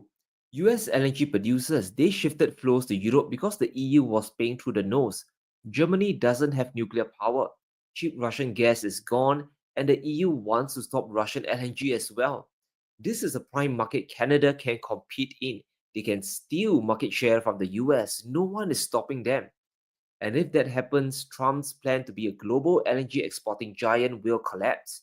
Here's the funny thing, the Canadians would have never dreamt of doing this in the first place. But the risk is now real. Once again, these are the consequences of a trade war. It's not just the counter tariffs you need to worry about. There are second-order effects you need to consider. Now, I hope Canada does this, or they will continue to get strung along. Trump is going to keep pushing and pushing for more concessions. This isn't good news for the US. There are a lot of LNG export projects being planned. The US plans to double their LNG export capacity by 2028. And these are the projects in blue like Rio Grande, Port Arthur, and Golden Pass. But if their neighbors start to export their own gas, and if they can do it at a cheaper price, it's game over for these projects. We could even see the US oil and gas industry contract.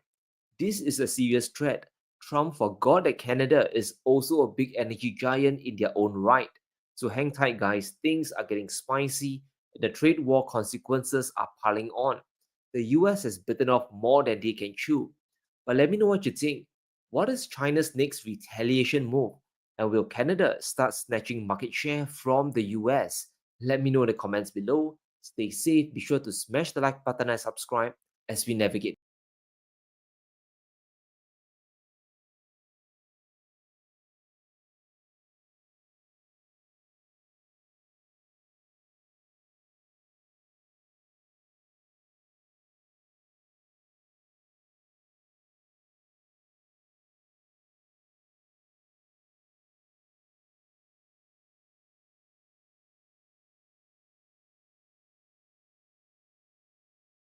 Been preparing for less exposure to the U.S., diversifying always, not just in terms of trading partners, investment, but also currencies and payment system. In fact, the first time around, the Trump tariff wars have set off this complete globalization frenzy among the Chinese companies. 80-something% of them have already implemented going abroad plans. This is Ke Jin, a Harvard-educated professor from the London School of Economics. She's one of the world's best insiders into the Chinese economy, and in today's video, she lays out the exact reasons why China is entering this next trade war from a position of strength. You see, China is a country that embraces strategic long-term planning, and when Donald Trump launched his first trade war against China back in 2018, the Chinese learned a valuable lesson. Never be too reliant on your main trading partner. Over the past 7 years, China has been strategically growing the key industries which will dominate the future of our world, and Professor Jin explains how this has changed the entire global economy. In fact, if you look at the EV solar panels and all these, what they call new productive forces, very little of it is actually going to the US. But it's totally pushed them to embrace new opportunities and sign new trade deals and new trading partners. Global trade has actually expanded. China's position in the world as a share of global exports has actually risen compared to before, while US is declining. So I think China's response is, while US is kind of going back, they're going to open up as much as possible. So this is why Premier Li has repeatedly said unilateral opening up, zero tariffs on the least developing countries. What Ke Jin just said there cannot be understated. All of these new industries China is leading in, electric vehicles, solar panels, high-speed rail, very little of that is actually going to the United States. If you're in the US, just look around. You won't see a single Chinese EV on the road, but in places like Thailand, Australia, and Brazil, Chinese automakers are absolutely dominating the market. Now let's take a look at the top 20 fastest growing economies on Earth. Every single one of them is in the global South. Hotspots like the Middle East, North Africa, Asia Pacific, and Sub-Saharan Africa. Meanwhile, not a single American or European country is on that list. Many Western economies are stuck at 0 to 3% growth, teetering on the edge of recession. And who is the #1 trading partner for every single one of these rising economies? You guessed it, China. China hasn't just dominated the fastest growing regions, it's become the largest trading partner for the majority of the world. That is why China can withstand this tariff war far better than the US. Simply put, China has a plethora of options. But it doesn't stop there. It's not just about who's growing, it's also about who's declining. Western economies are not what they once were. The average American, and European for that matter, simply doesn't have the same disposable income they had decades ago. And this trend is only getting worse. That is going to be a massive problem for Trump because his biggest leverage in this trade war is supposed to be the US consumer market. But what happens when that market isn't as powerful as it used to be? It only leaves the industrial sector, where the US is simply no match for China. Now, don't get me wrong, this trade war will bring short-term pain to both economies, but only one country has the long-term runway to stick the landing. China has been preparing for this moment for years by strengthening trade relationships across the globe. Just last year, China announced it would have zero tariffs for all developing countries around the world, cementing its position as the trade leader for the global south. Meanwhile, the United States currently has sanctions on more than 1/3 of the global economy, including 60% of all poor countries. If I'm a developing country looking at who to trade with, it's a no-brainer. China is the clear partner. So today, with the help of Ke Jin, we're breaking down Trump's latest barrage in his trade war, not just against China, but against the entire world. Ready? This is a fascinating case study. But first, let's examine the political landscape the world is currently in. While China has been building bridges and securing trade deals, Trump has been doing the exact opposite, taxing his closest allies. Under his administration, every country or region that has a trade surplus with the United States is now a target. The message is clear. If your country sells more goods to the US than the US sells to yours, you have two options. Either relocate your industries to the United States or face trade tariffs. No one can predict Trump's next move. Even Canada, who is the United States' closest ally and neighbor, was hit with 25% tariffs before Trump saw the stock market crash and quickly announced a 30-day pause to give time for Canada to negotiate. What Trump will do with the rest of the world has yet to be seen. But one thing is for certain, other countries aren't waiting around to find out. Every major economy is scrambling to diversify and find alternatives to U.S. trade dependence. We should not underestimate the degree and the pace of fragmentation that is happening, multipolarity, and the rise of economic blocks. We're already seeing the data, whether it's investment or trade, the non-aligned blocks with the aligned blocks and their interaction with each other. If you go around the world, you're asking the likes of Brazil or ASEAN countries, what are they saying? The same thing, diversify. Don't be at the mercy of the dollar or the US financial system. Did you catch that? Don't be at the mercy of the U.S. financial system. That is the key lesson the world is taking from these tariffs. Earlier this week, Ursula von der Leyen, president of the European Commission, sent out a clear message. On China, we will keep de-risking our economies, but there is room to engage and find agreements that could even expand our trade and investment ties, and that could make sense for Europe. To be honest, it's quite the bold statement for Europe to announce. For years, Europe has been at the mercy of the U.S. government and blindly followed any policy the U.S. president presents to them. But once again, Trump has threatened to tariff the entire European Union, which is exactly why we see this pivot back to China and a change in tone to once again being open to expanding trade. Interestingly enough, a growing number of countries, including longtime American allies, are rushing to strike independent trade deals. And as this New York Times article suggests, one response to Trump's tariffs is trade that excludes the U.S. In just the last 2 months, the EU has finalized 3 new trade deals, one of them being a massive agreement with 4 South American countries to create one of the world's largest trade zones, linking markets with over 850 million people. And this is where things get really interesting, with the EU now following in BRICS' footsteps and actively seeking alternatives to the US-led economic system. The global economy is shifting. The world is increasingly moving towards a decentralized trade network, one that no longer revolves around Washington. While the US falters and the EU scrambles for an economic lifeline, Asia has firmly established itself as the center of global economic growth, with China at the helm as the undisputed economic superpower. China now accounts for more than 30% of the world's total manufacturing output. And not only that, China has completely leapfrogged the rest of the world in producing sophisticated electric vehicles, batteries, and solar panels at a scale and cost that no Western country can compete with. One of the fastest growing economic blocs trading these goods is ASEAN, the Southeast Asian powerhouse economies of Vietnam, Thailand, Indonesia, and Malaysia, which are pivotal economies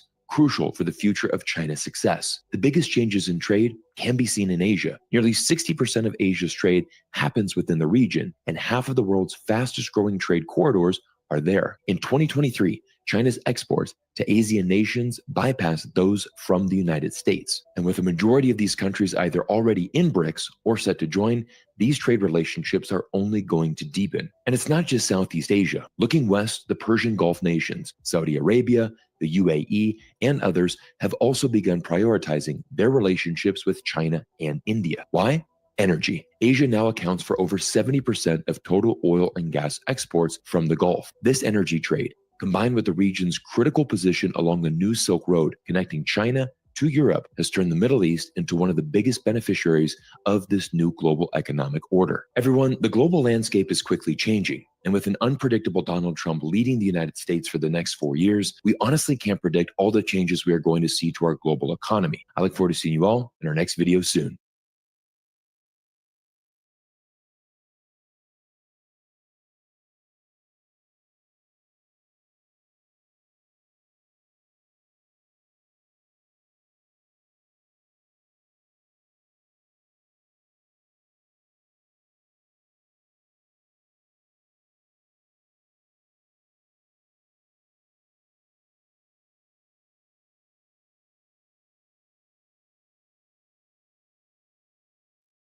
To set up these, if they want to get that Bitcoin, there's still an opportunity to get it. It's kind of like the old Wild West days where people could go and mine for actual gold and hopefully get rich, or they can go and hopefully strike oil and get really rich. And the average person would be able to, kind of the average person. I mean, you have to have a lot of infrastructure to strike oil, right? You have to have the infrastructure to mine for gold. And so you need the infrastructure to mine for Bitcoin in that same way. With DeepSeek, I'm curious, they came out with a new AI that they claim used a fraction of the computing power that like OpenAI needs to do their AI, that DeepSeek was able to do it for a lot less. Is that something that would translate over into mining for Bitcoin? Like, wow, now anybody could do this for a lot less, potentially. I mean, is that something that could translate? So, Kim, there are a couple of things at play here. So just to pull back from a macro perspective, in simple terms, the AI ecosystem includes three components. There's energy, there's hardware, that's that NVIDIA chip that you're referencing, and there's software, that's the DeepSeek algorithm that you're talking about. And in this instance, it's really interesting because DeepSeek's founder came out and said that for $5.6 million, we were able to upgrade this new algorithm so that it competes directly with Sam Altman's OpenAI platform, ChatGPT.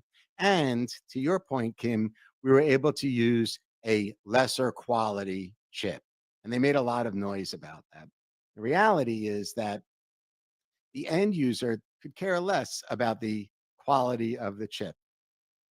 The end user wants something that's an affordable experience that has an accurate answer. Right. So now I'm only talking about one part of DeepSeek, the search engine piece of it. It's better than Google. If you try it out, you'll see.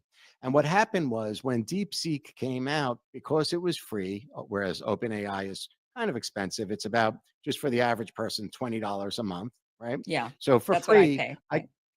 right? So for free now, I can access a comparable product and have a similar experience. And people chase that shiny object. Americans rushed in. DeepSeek's app went to #1 in the App Store. I think over 2 million people downloaded it without reading the terms of service, the contract agreement, which we can talk about some issues as it relates to privacy in China there, but they all rushed in. Now, the NVIDIA piece of it is separate. From a financial perspective, NVIDIA was working to a certain extent with a great moat around it. The entire marketplace, big companies, Amazon, Meta, Google, Microsoft, they're all going and they're betting on artificial intelligence. So they're buying as much of NVIDIA's super chip as they could buy so they could stay ahead of the competition. And they need that compute. They need that data. So they were spending a lot of money for it, Kim. For example, I'm not sure if you're aware of the profit margins, but basically NVIDIA was spending $3,500 and selling these chips for $40,000 to companies like Meta, Google, and Microsoft. So they had a huge profit margin, and they were the only game in town. And DeepSeek steps in and says, we didn't even have access to the NVIDIA chip because of the Biden administration's protective type of legislation. We went in and were able to use a lesser quality chip to do the same thing. And perhaps NVIDIA was existing in a bubble, and that bubble burst at that moment. So it's an interesting situation because effectively what we're saying here in America now is we need to compete. We need to create better quality chips for less money and give NVIDIA more competition so the end user's experience is more affordable, right? Yeah. And that's kind of what Trump was just saying recently, saying we're going to manufacture chips in the United States. We want to bring the manufacturing here, which I think is smart. I mean, here we are, acting like we're going to wage war over Taiwan. And why? When you ask anybody why, they all say the chips, the chips. And it's like, well, why don't we, and China's starting to make chips on their shore. Why don't we do that here? Like, okay, then we eliminate the threat of war with China over chips. If we just make them Correct. here. I mean, that would just make Correct. the most sense for so many Correct. reasons.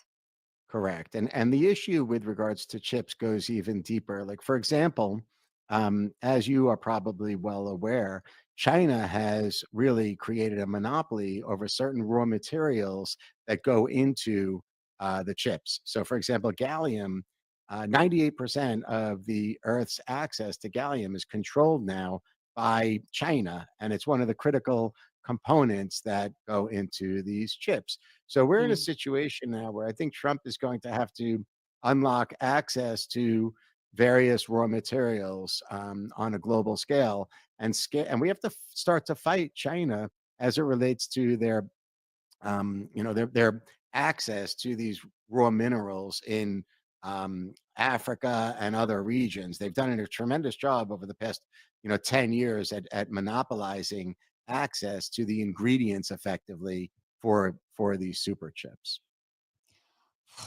I mean, that was a big mistake on our part. I got to say, we invested very little into Africa, and China went in full steam ahead to Africa and really built up a lot of those nations, made a lot of friends, and now they're the ones benefiting. I guess we're eyeing Greenland. Do we have that? Is that mineral found in We need Greenland? Greenland. We totally need Greenland. I'll tell you something cool. Like I heard this theory. It's just speculation about the NVIDIA element. So the founder of DeepSeek, this is like a really cool concept. It just came to my attention yesterday. But the founder of DeepSeek, his background is he runs a hedge fund. The hedge fund invests in AI. He's built that hedge fund. It's called High Flyer. It's been around since 2016. And apparently the Chinese government has been funding it for years and years and years.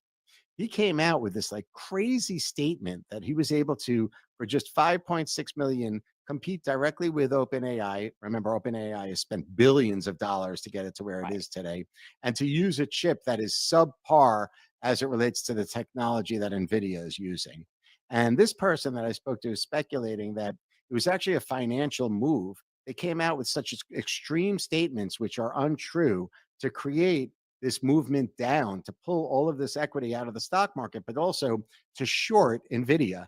And if you look at it on that day, the people who were shorting NVIDIA made $6.6 billion from shorting that stock. And there are other related chip stock that were shorted too. I think it gets to about $10 billion were pulled out with regards to profit. So this individual is speculating that the DeepSeek founder, the whole game there was to short NVIDIA and to take billions of dollars off the table. Yeah. Interesting. I mean, maybe there's definitely a lot of speculation that they're lying, that they have the NVIDIA chips, that they just can't admit it because they weren't supposed to get them.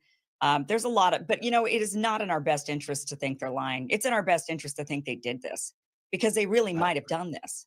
And if they did do this and they're not lying, and it wasn't for any of these other reasons, I mean, we're in deep trouble. It seems like we've got a couple of companies that have spent, like you said, billions of dollars to build this stuff, and the Chinese. And this was such a pivotal moment. If this is real, if what they've done is real, which I have no reason to believe it's not real. They have done so much advancement, except for the tendency for America to want to downplay and minimize anything China does, because we think there's no way they've caught up. They're still way behind us.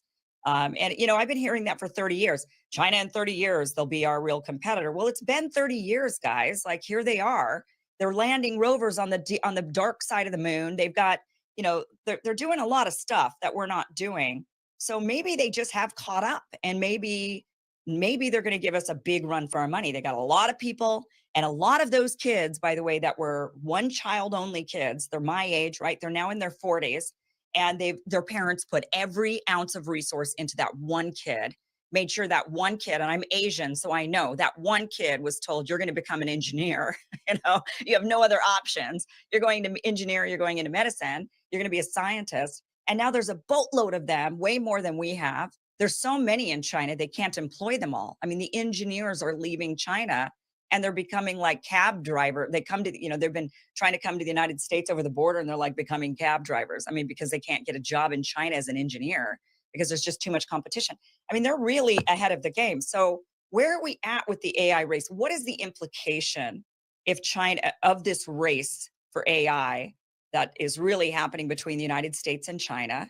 What is AI going to do for us? I could see where it's going to help government. There's a lot of issues with like surveillance and military warfare, and there's that kind of stuff. But the average person with AI, and China being potentially the leader, I mean, kind of break that down for us, this race we're in and why it's so important, if it's important at all. Kim, I have to tell you, I'm so impressed with your assessment. You are like so dead on as it relates to the education piece of it. I just read last night that China has 3 times the amount of students studying to be engineers than in the United States. I think it's like 1.5 million to 500,000 in the United States. And that matters. It matters in a major, major way. You're like dead on. You're also dead on as it relates to the AI war between China and the United States. We thought we were about 2.5 years ahead of China before that DeepSeek moment. And now we're head to head. I couldn't agree with you more when you say like, hey, it's a real wake up call. America should have that information because it's time for our entrepreneurs and businesses to step up and make better quality chips for less money to create stronger algorithms so that we could really compete with AI at this moment. Without a doubt, we're there and it needs to happen. AI is going to radically change the way our society functions. It's going to hit every aspect of our life. And I think if it's done right, it could happen in the next 3 to 5 years. It's going to hit everything from the creative industries, think in terms of fashion, art, music, sports, entertainment. If people want to fight up against legacy businesses like Hollywood or the fashion industry or the music industry, record labels, they could all use AI in their home, in the comfort of their home, in a cost-efficient way. They could use cryptocurrency to be paid. They could use social media to market. We're right there. And it's going to apply across, think about medicine. I had a interview, and it's in my book. The story is in my book.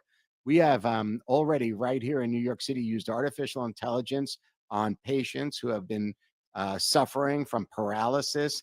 And through the use of artificial intelligence right here already in New York City, people who have been paralyzed are feeling and starting to move again. Wow. So the healthcare industry, the medical sciences industry, it's all going to radically change. Think in terms of efficiencies for infrastructure as it relates to heating of homes, access to water.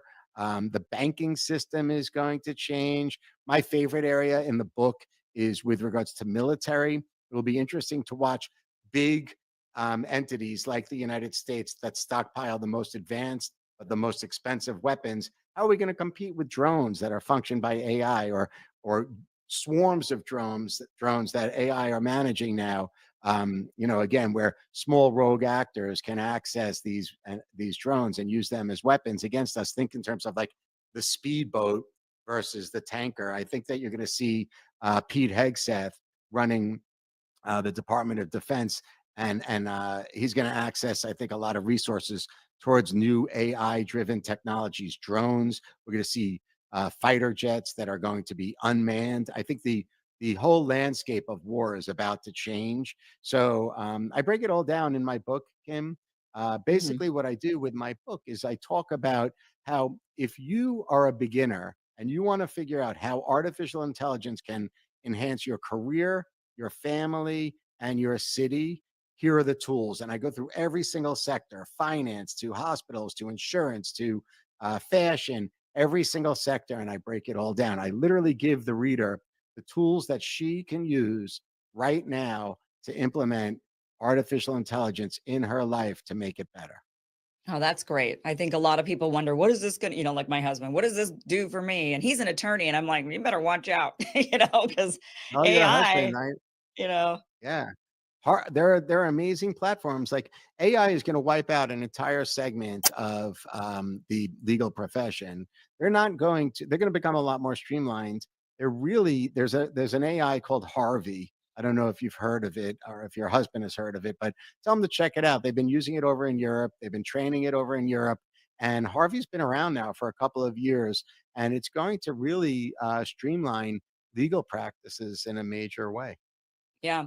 What do you think the outlook is for jobs then? I mean, in one sense, what you're describing, I think, is incredible. What AI and really, and I hadn't thought about this, but until you said it, but what it really brings forward is the ability for the little guy to compete with the big guy. And that's kind of what DeepSeek showed, right? They were like, oh, we did this for a fraction of the money and we were able to compete with you. And AI, not even just in the, creation of your own AI, but even like you said, with movies, for example, the fact that a small team of creators could get together with like 5 people and create an incredible Hollywood blockbuster, where Yeah. normally that would take massive numbers of people, thousands of employees, tons and millions upon millions of dollars to make a Hollywood blockbuster.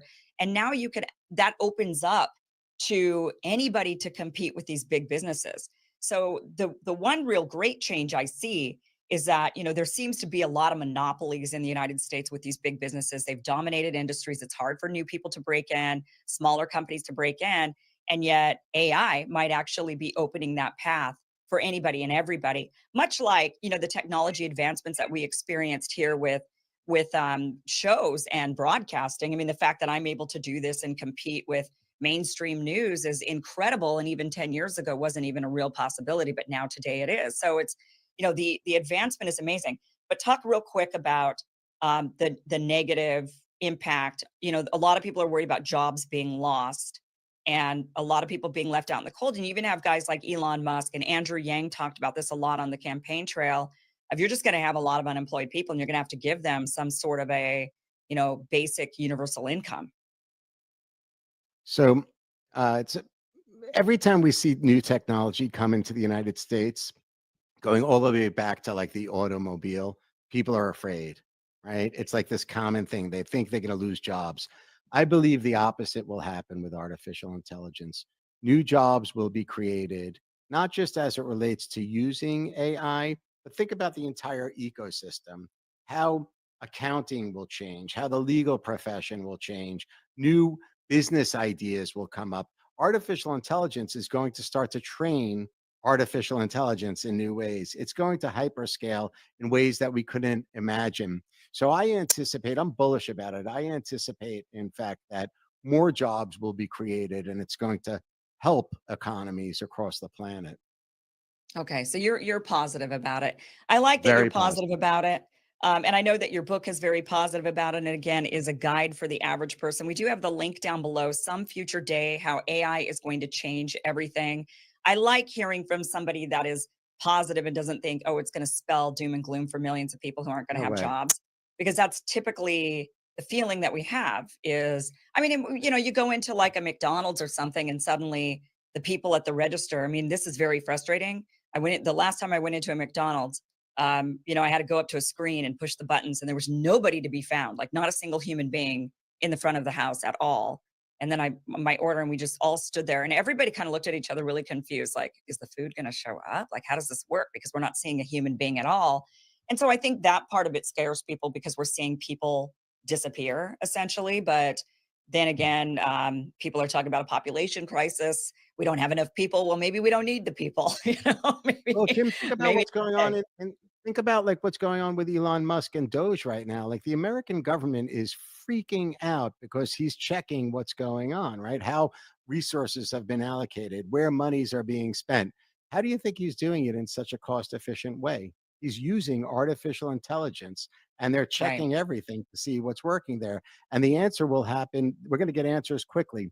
The government never seems to be accountable, Kim. It's like a whole different ball game. Every business, your business, my business, everybody's accountable every single day. But yet the American government doesn't feel like they've needed to be accountable. They've been in the basement of like the Department of Defense for 30 years with the same old-fashioned paper stack.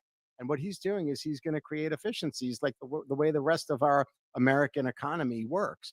AI is going to be a positive thing for America. We'll see. Mark Beckman, thank you so much for joining us again. That link is down below. Also, we have the link down below to your podcast. You have a great show on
While all the attention of the world community is focused on Ukraine and the future negotiations between the United States and Russia, no less dramatic events are unfolding in the Baltic region.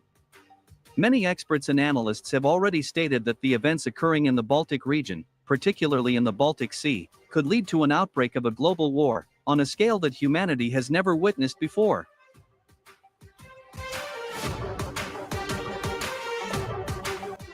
As you may recall, over the past 3 months, the NATO countries of the Baltic region have begun to regularly report damage to communication and power cables running along the bottom of the Baltic Sea. Moreover, the leadership of the North Atlantic Alliance called what is happening in the Baltic Sea a real sabotage, and accused Russia of this. The most interesting thing is that all these accusations against Russia had no evidentiary basis, and were literally sucked from a thumb. However, this did not prevent the NATO countries from attacking Russian ships in the Baltic Sea. In particular, on December 25, 2024, in the Baltic Sea, NATO special forces attacked and seized the Russian oil tanker Eagle S.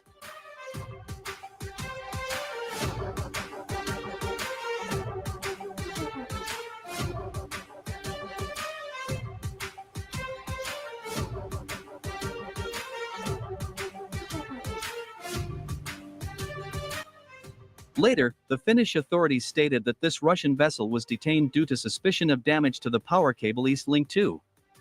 According to the Finnish authorities, this Russian vessel allegedly damaged an underwater cable using an anchor. However, Finland later admitted that the NATO countries have no evidence that it was the Russian oil tanker Eagle S that caused the damage to the underwater power cable.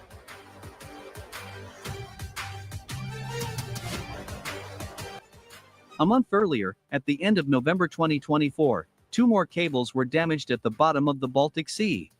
These were BCS East-West Interlink and Sea Lion 1 communication cables. These cables connected countries such as Germany, Finland, Sweden, and Lithuania. Back then, the NATO countries once again blamed Russia for what happened, and called on the North Atlantic Alliance's leadership to strengthen the Baltic Sea security. Against this backdrop, from January 2025, NATO warships began patrolling the Baltic Sea. This operation was called the Baltic Sentry. It is expected that in the coming weeks, NATO's military presence in the Baltic Sea will significantly increase with additional warships from Germany, France, Norwegia, Latvia, and Finland.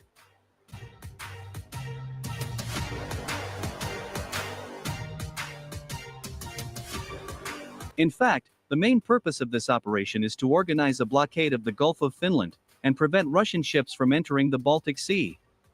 Commenting on this situation, Russian presidential aide, Nikolai Patrushev, called NATO's actions terrorist, and that Russia would have to use military force to solve this issue. In its quest to weaken Russia, NATO is increasingly using terrorist methods. These terrorist methods are manifested not only in Ukraine, but also in the Baltic region. NATO's actions are not only destroying the global maritime trade system, but also negatively affecting the overall safety of cargo and passenger transportation. Russia will never turn a blind eye to this, Nikolai Patrushev said.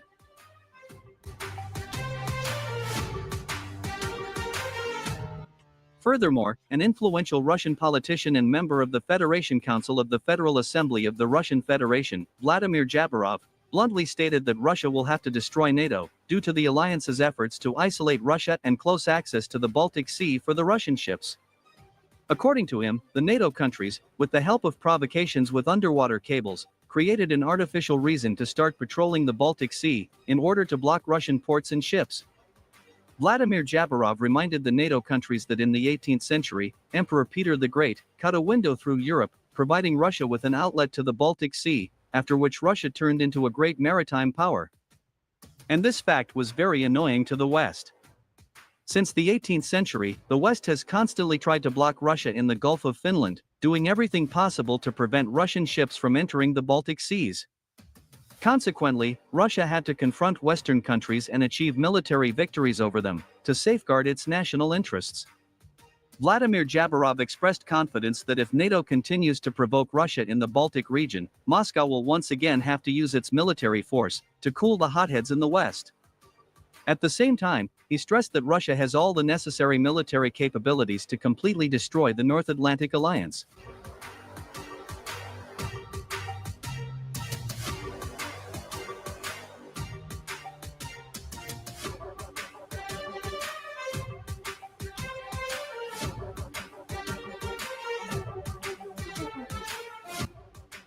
By the way, the accumulation of Russian warships of the Baltic and Northern fleets in the White Sea indicates that Russia is indeed preparing to punish NATO and the Baltic region, using one of its most effective trump cards.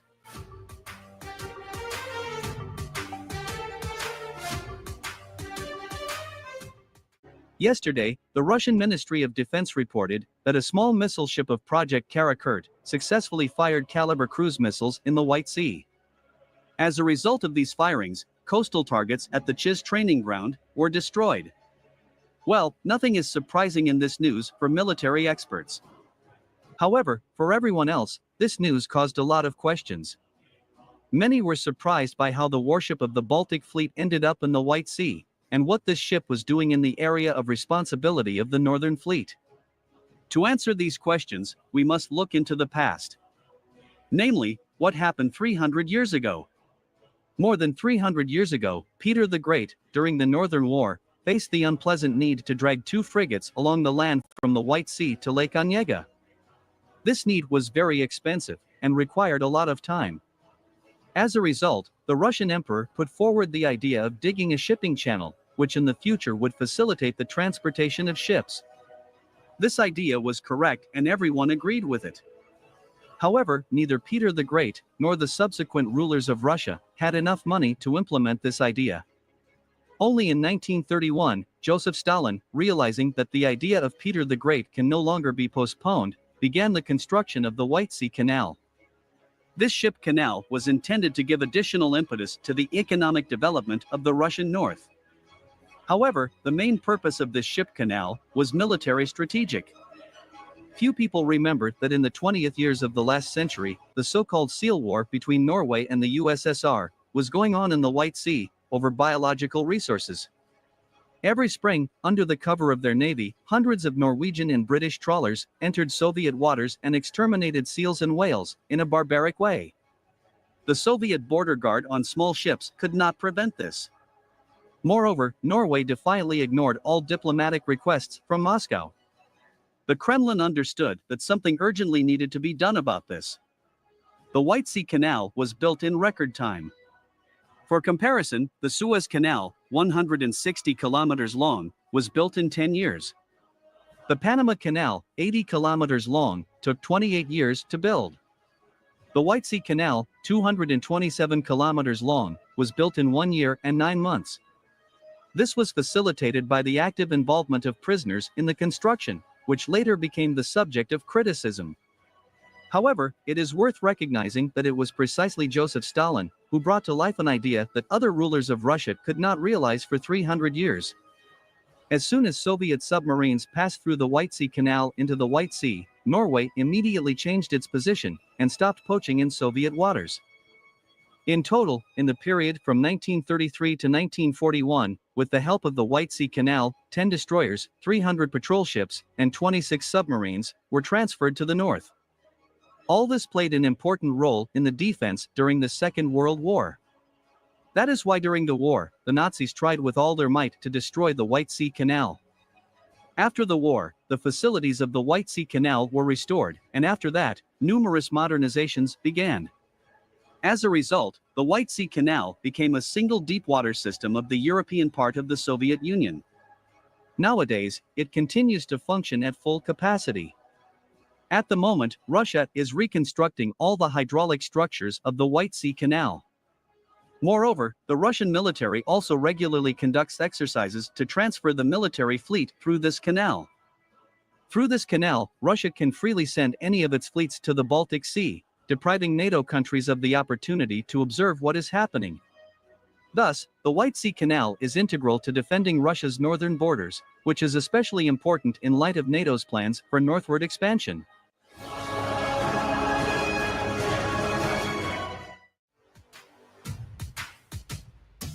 Against this backdrop, State Duma Deputy Yuri Shvitkin confirmed that Russia is preparing to significantly strengthen the Baltic Fleet by transferring dozens of warships to the Gulf of Finland through the White Sea Canal.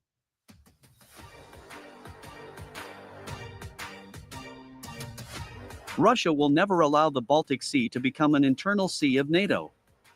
At the moment, Russia is preparing to strengthen the Baltic Fleet with the help of the latest submarines and new generation warships. Some of these ships and submarines have already been transferred to the Baltic Sea via the White Sea Canal. I urge the NATO countries to come to their senses and stop before it's too late. Otherwise, Russia will have to completely destroy the North Atlantic Alliance with the help of its military force, State Duma Deputy Yuri Shvitkin said.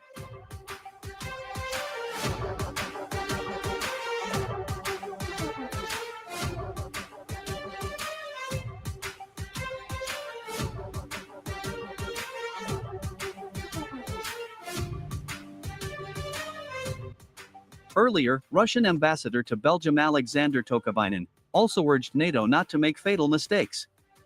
According to him, NATO's decision to start patrolling the Baltic Sea will lead to the fact that Russian warships will begin to detain all vessels of NATO countries, including military ones.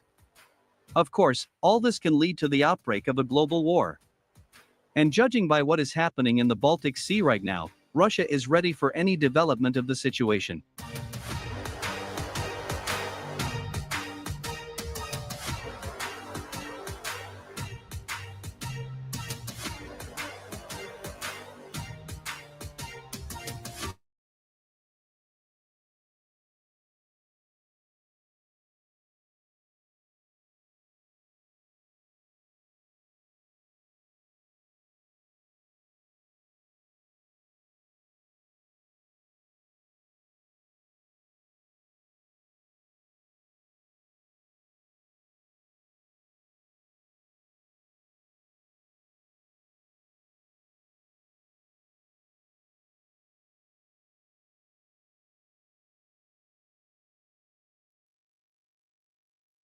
Hello, everyone, and welcome to Geopolitical Trends, where truth matters.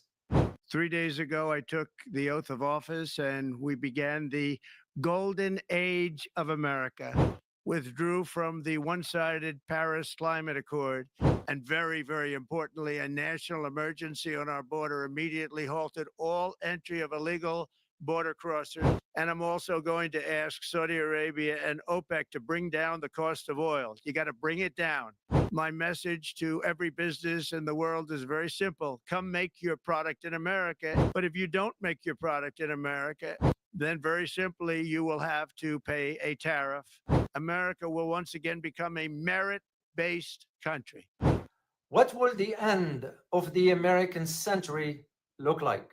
Will the US transition in a peaceful manner, or will it go down fighting?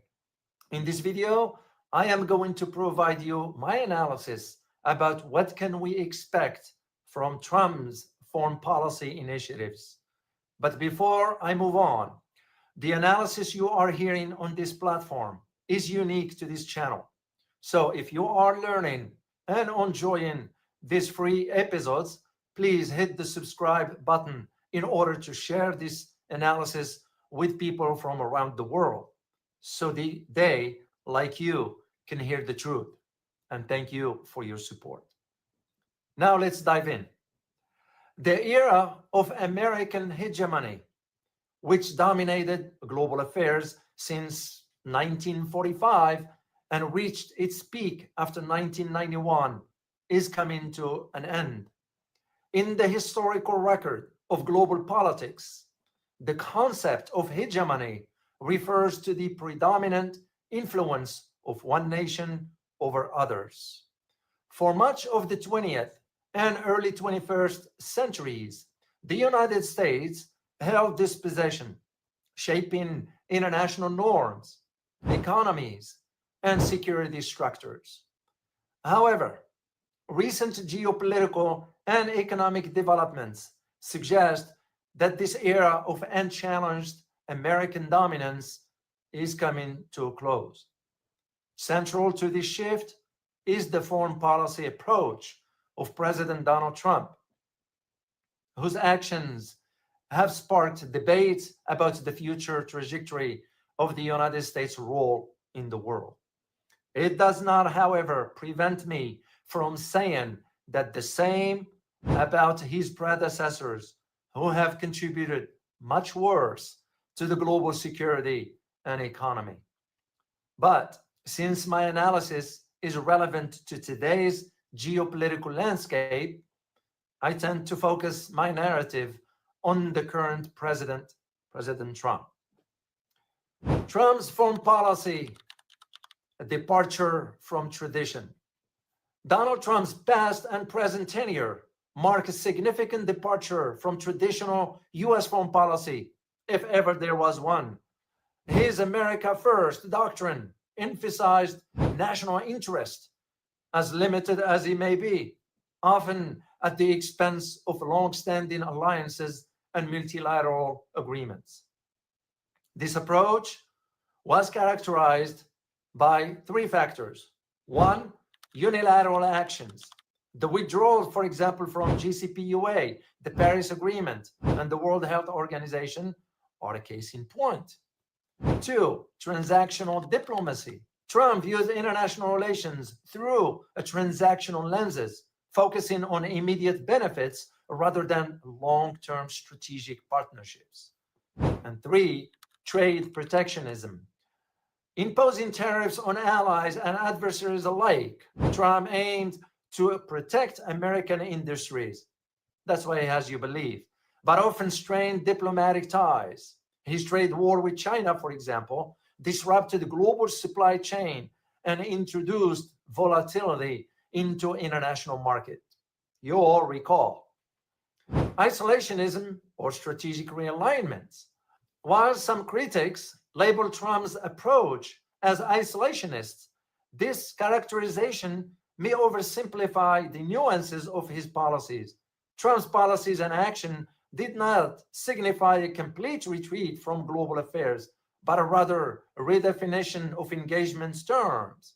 He maintains a robust military presence abroad and pursued aggressive policies against nations like Denmark, Iran, and China, to name few. As a result, Trump's strategy can be seen as a strategic realignment, prioritizing direct national interests over collective global responsibilities.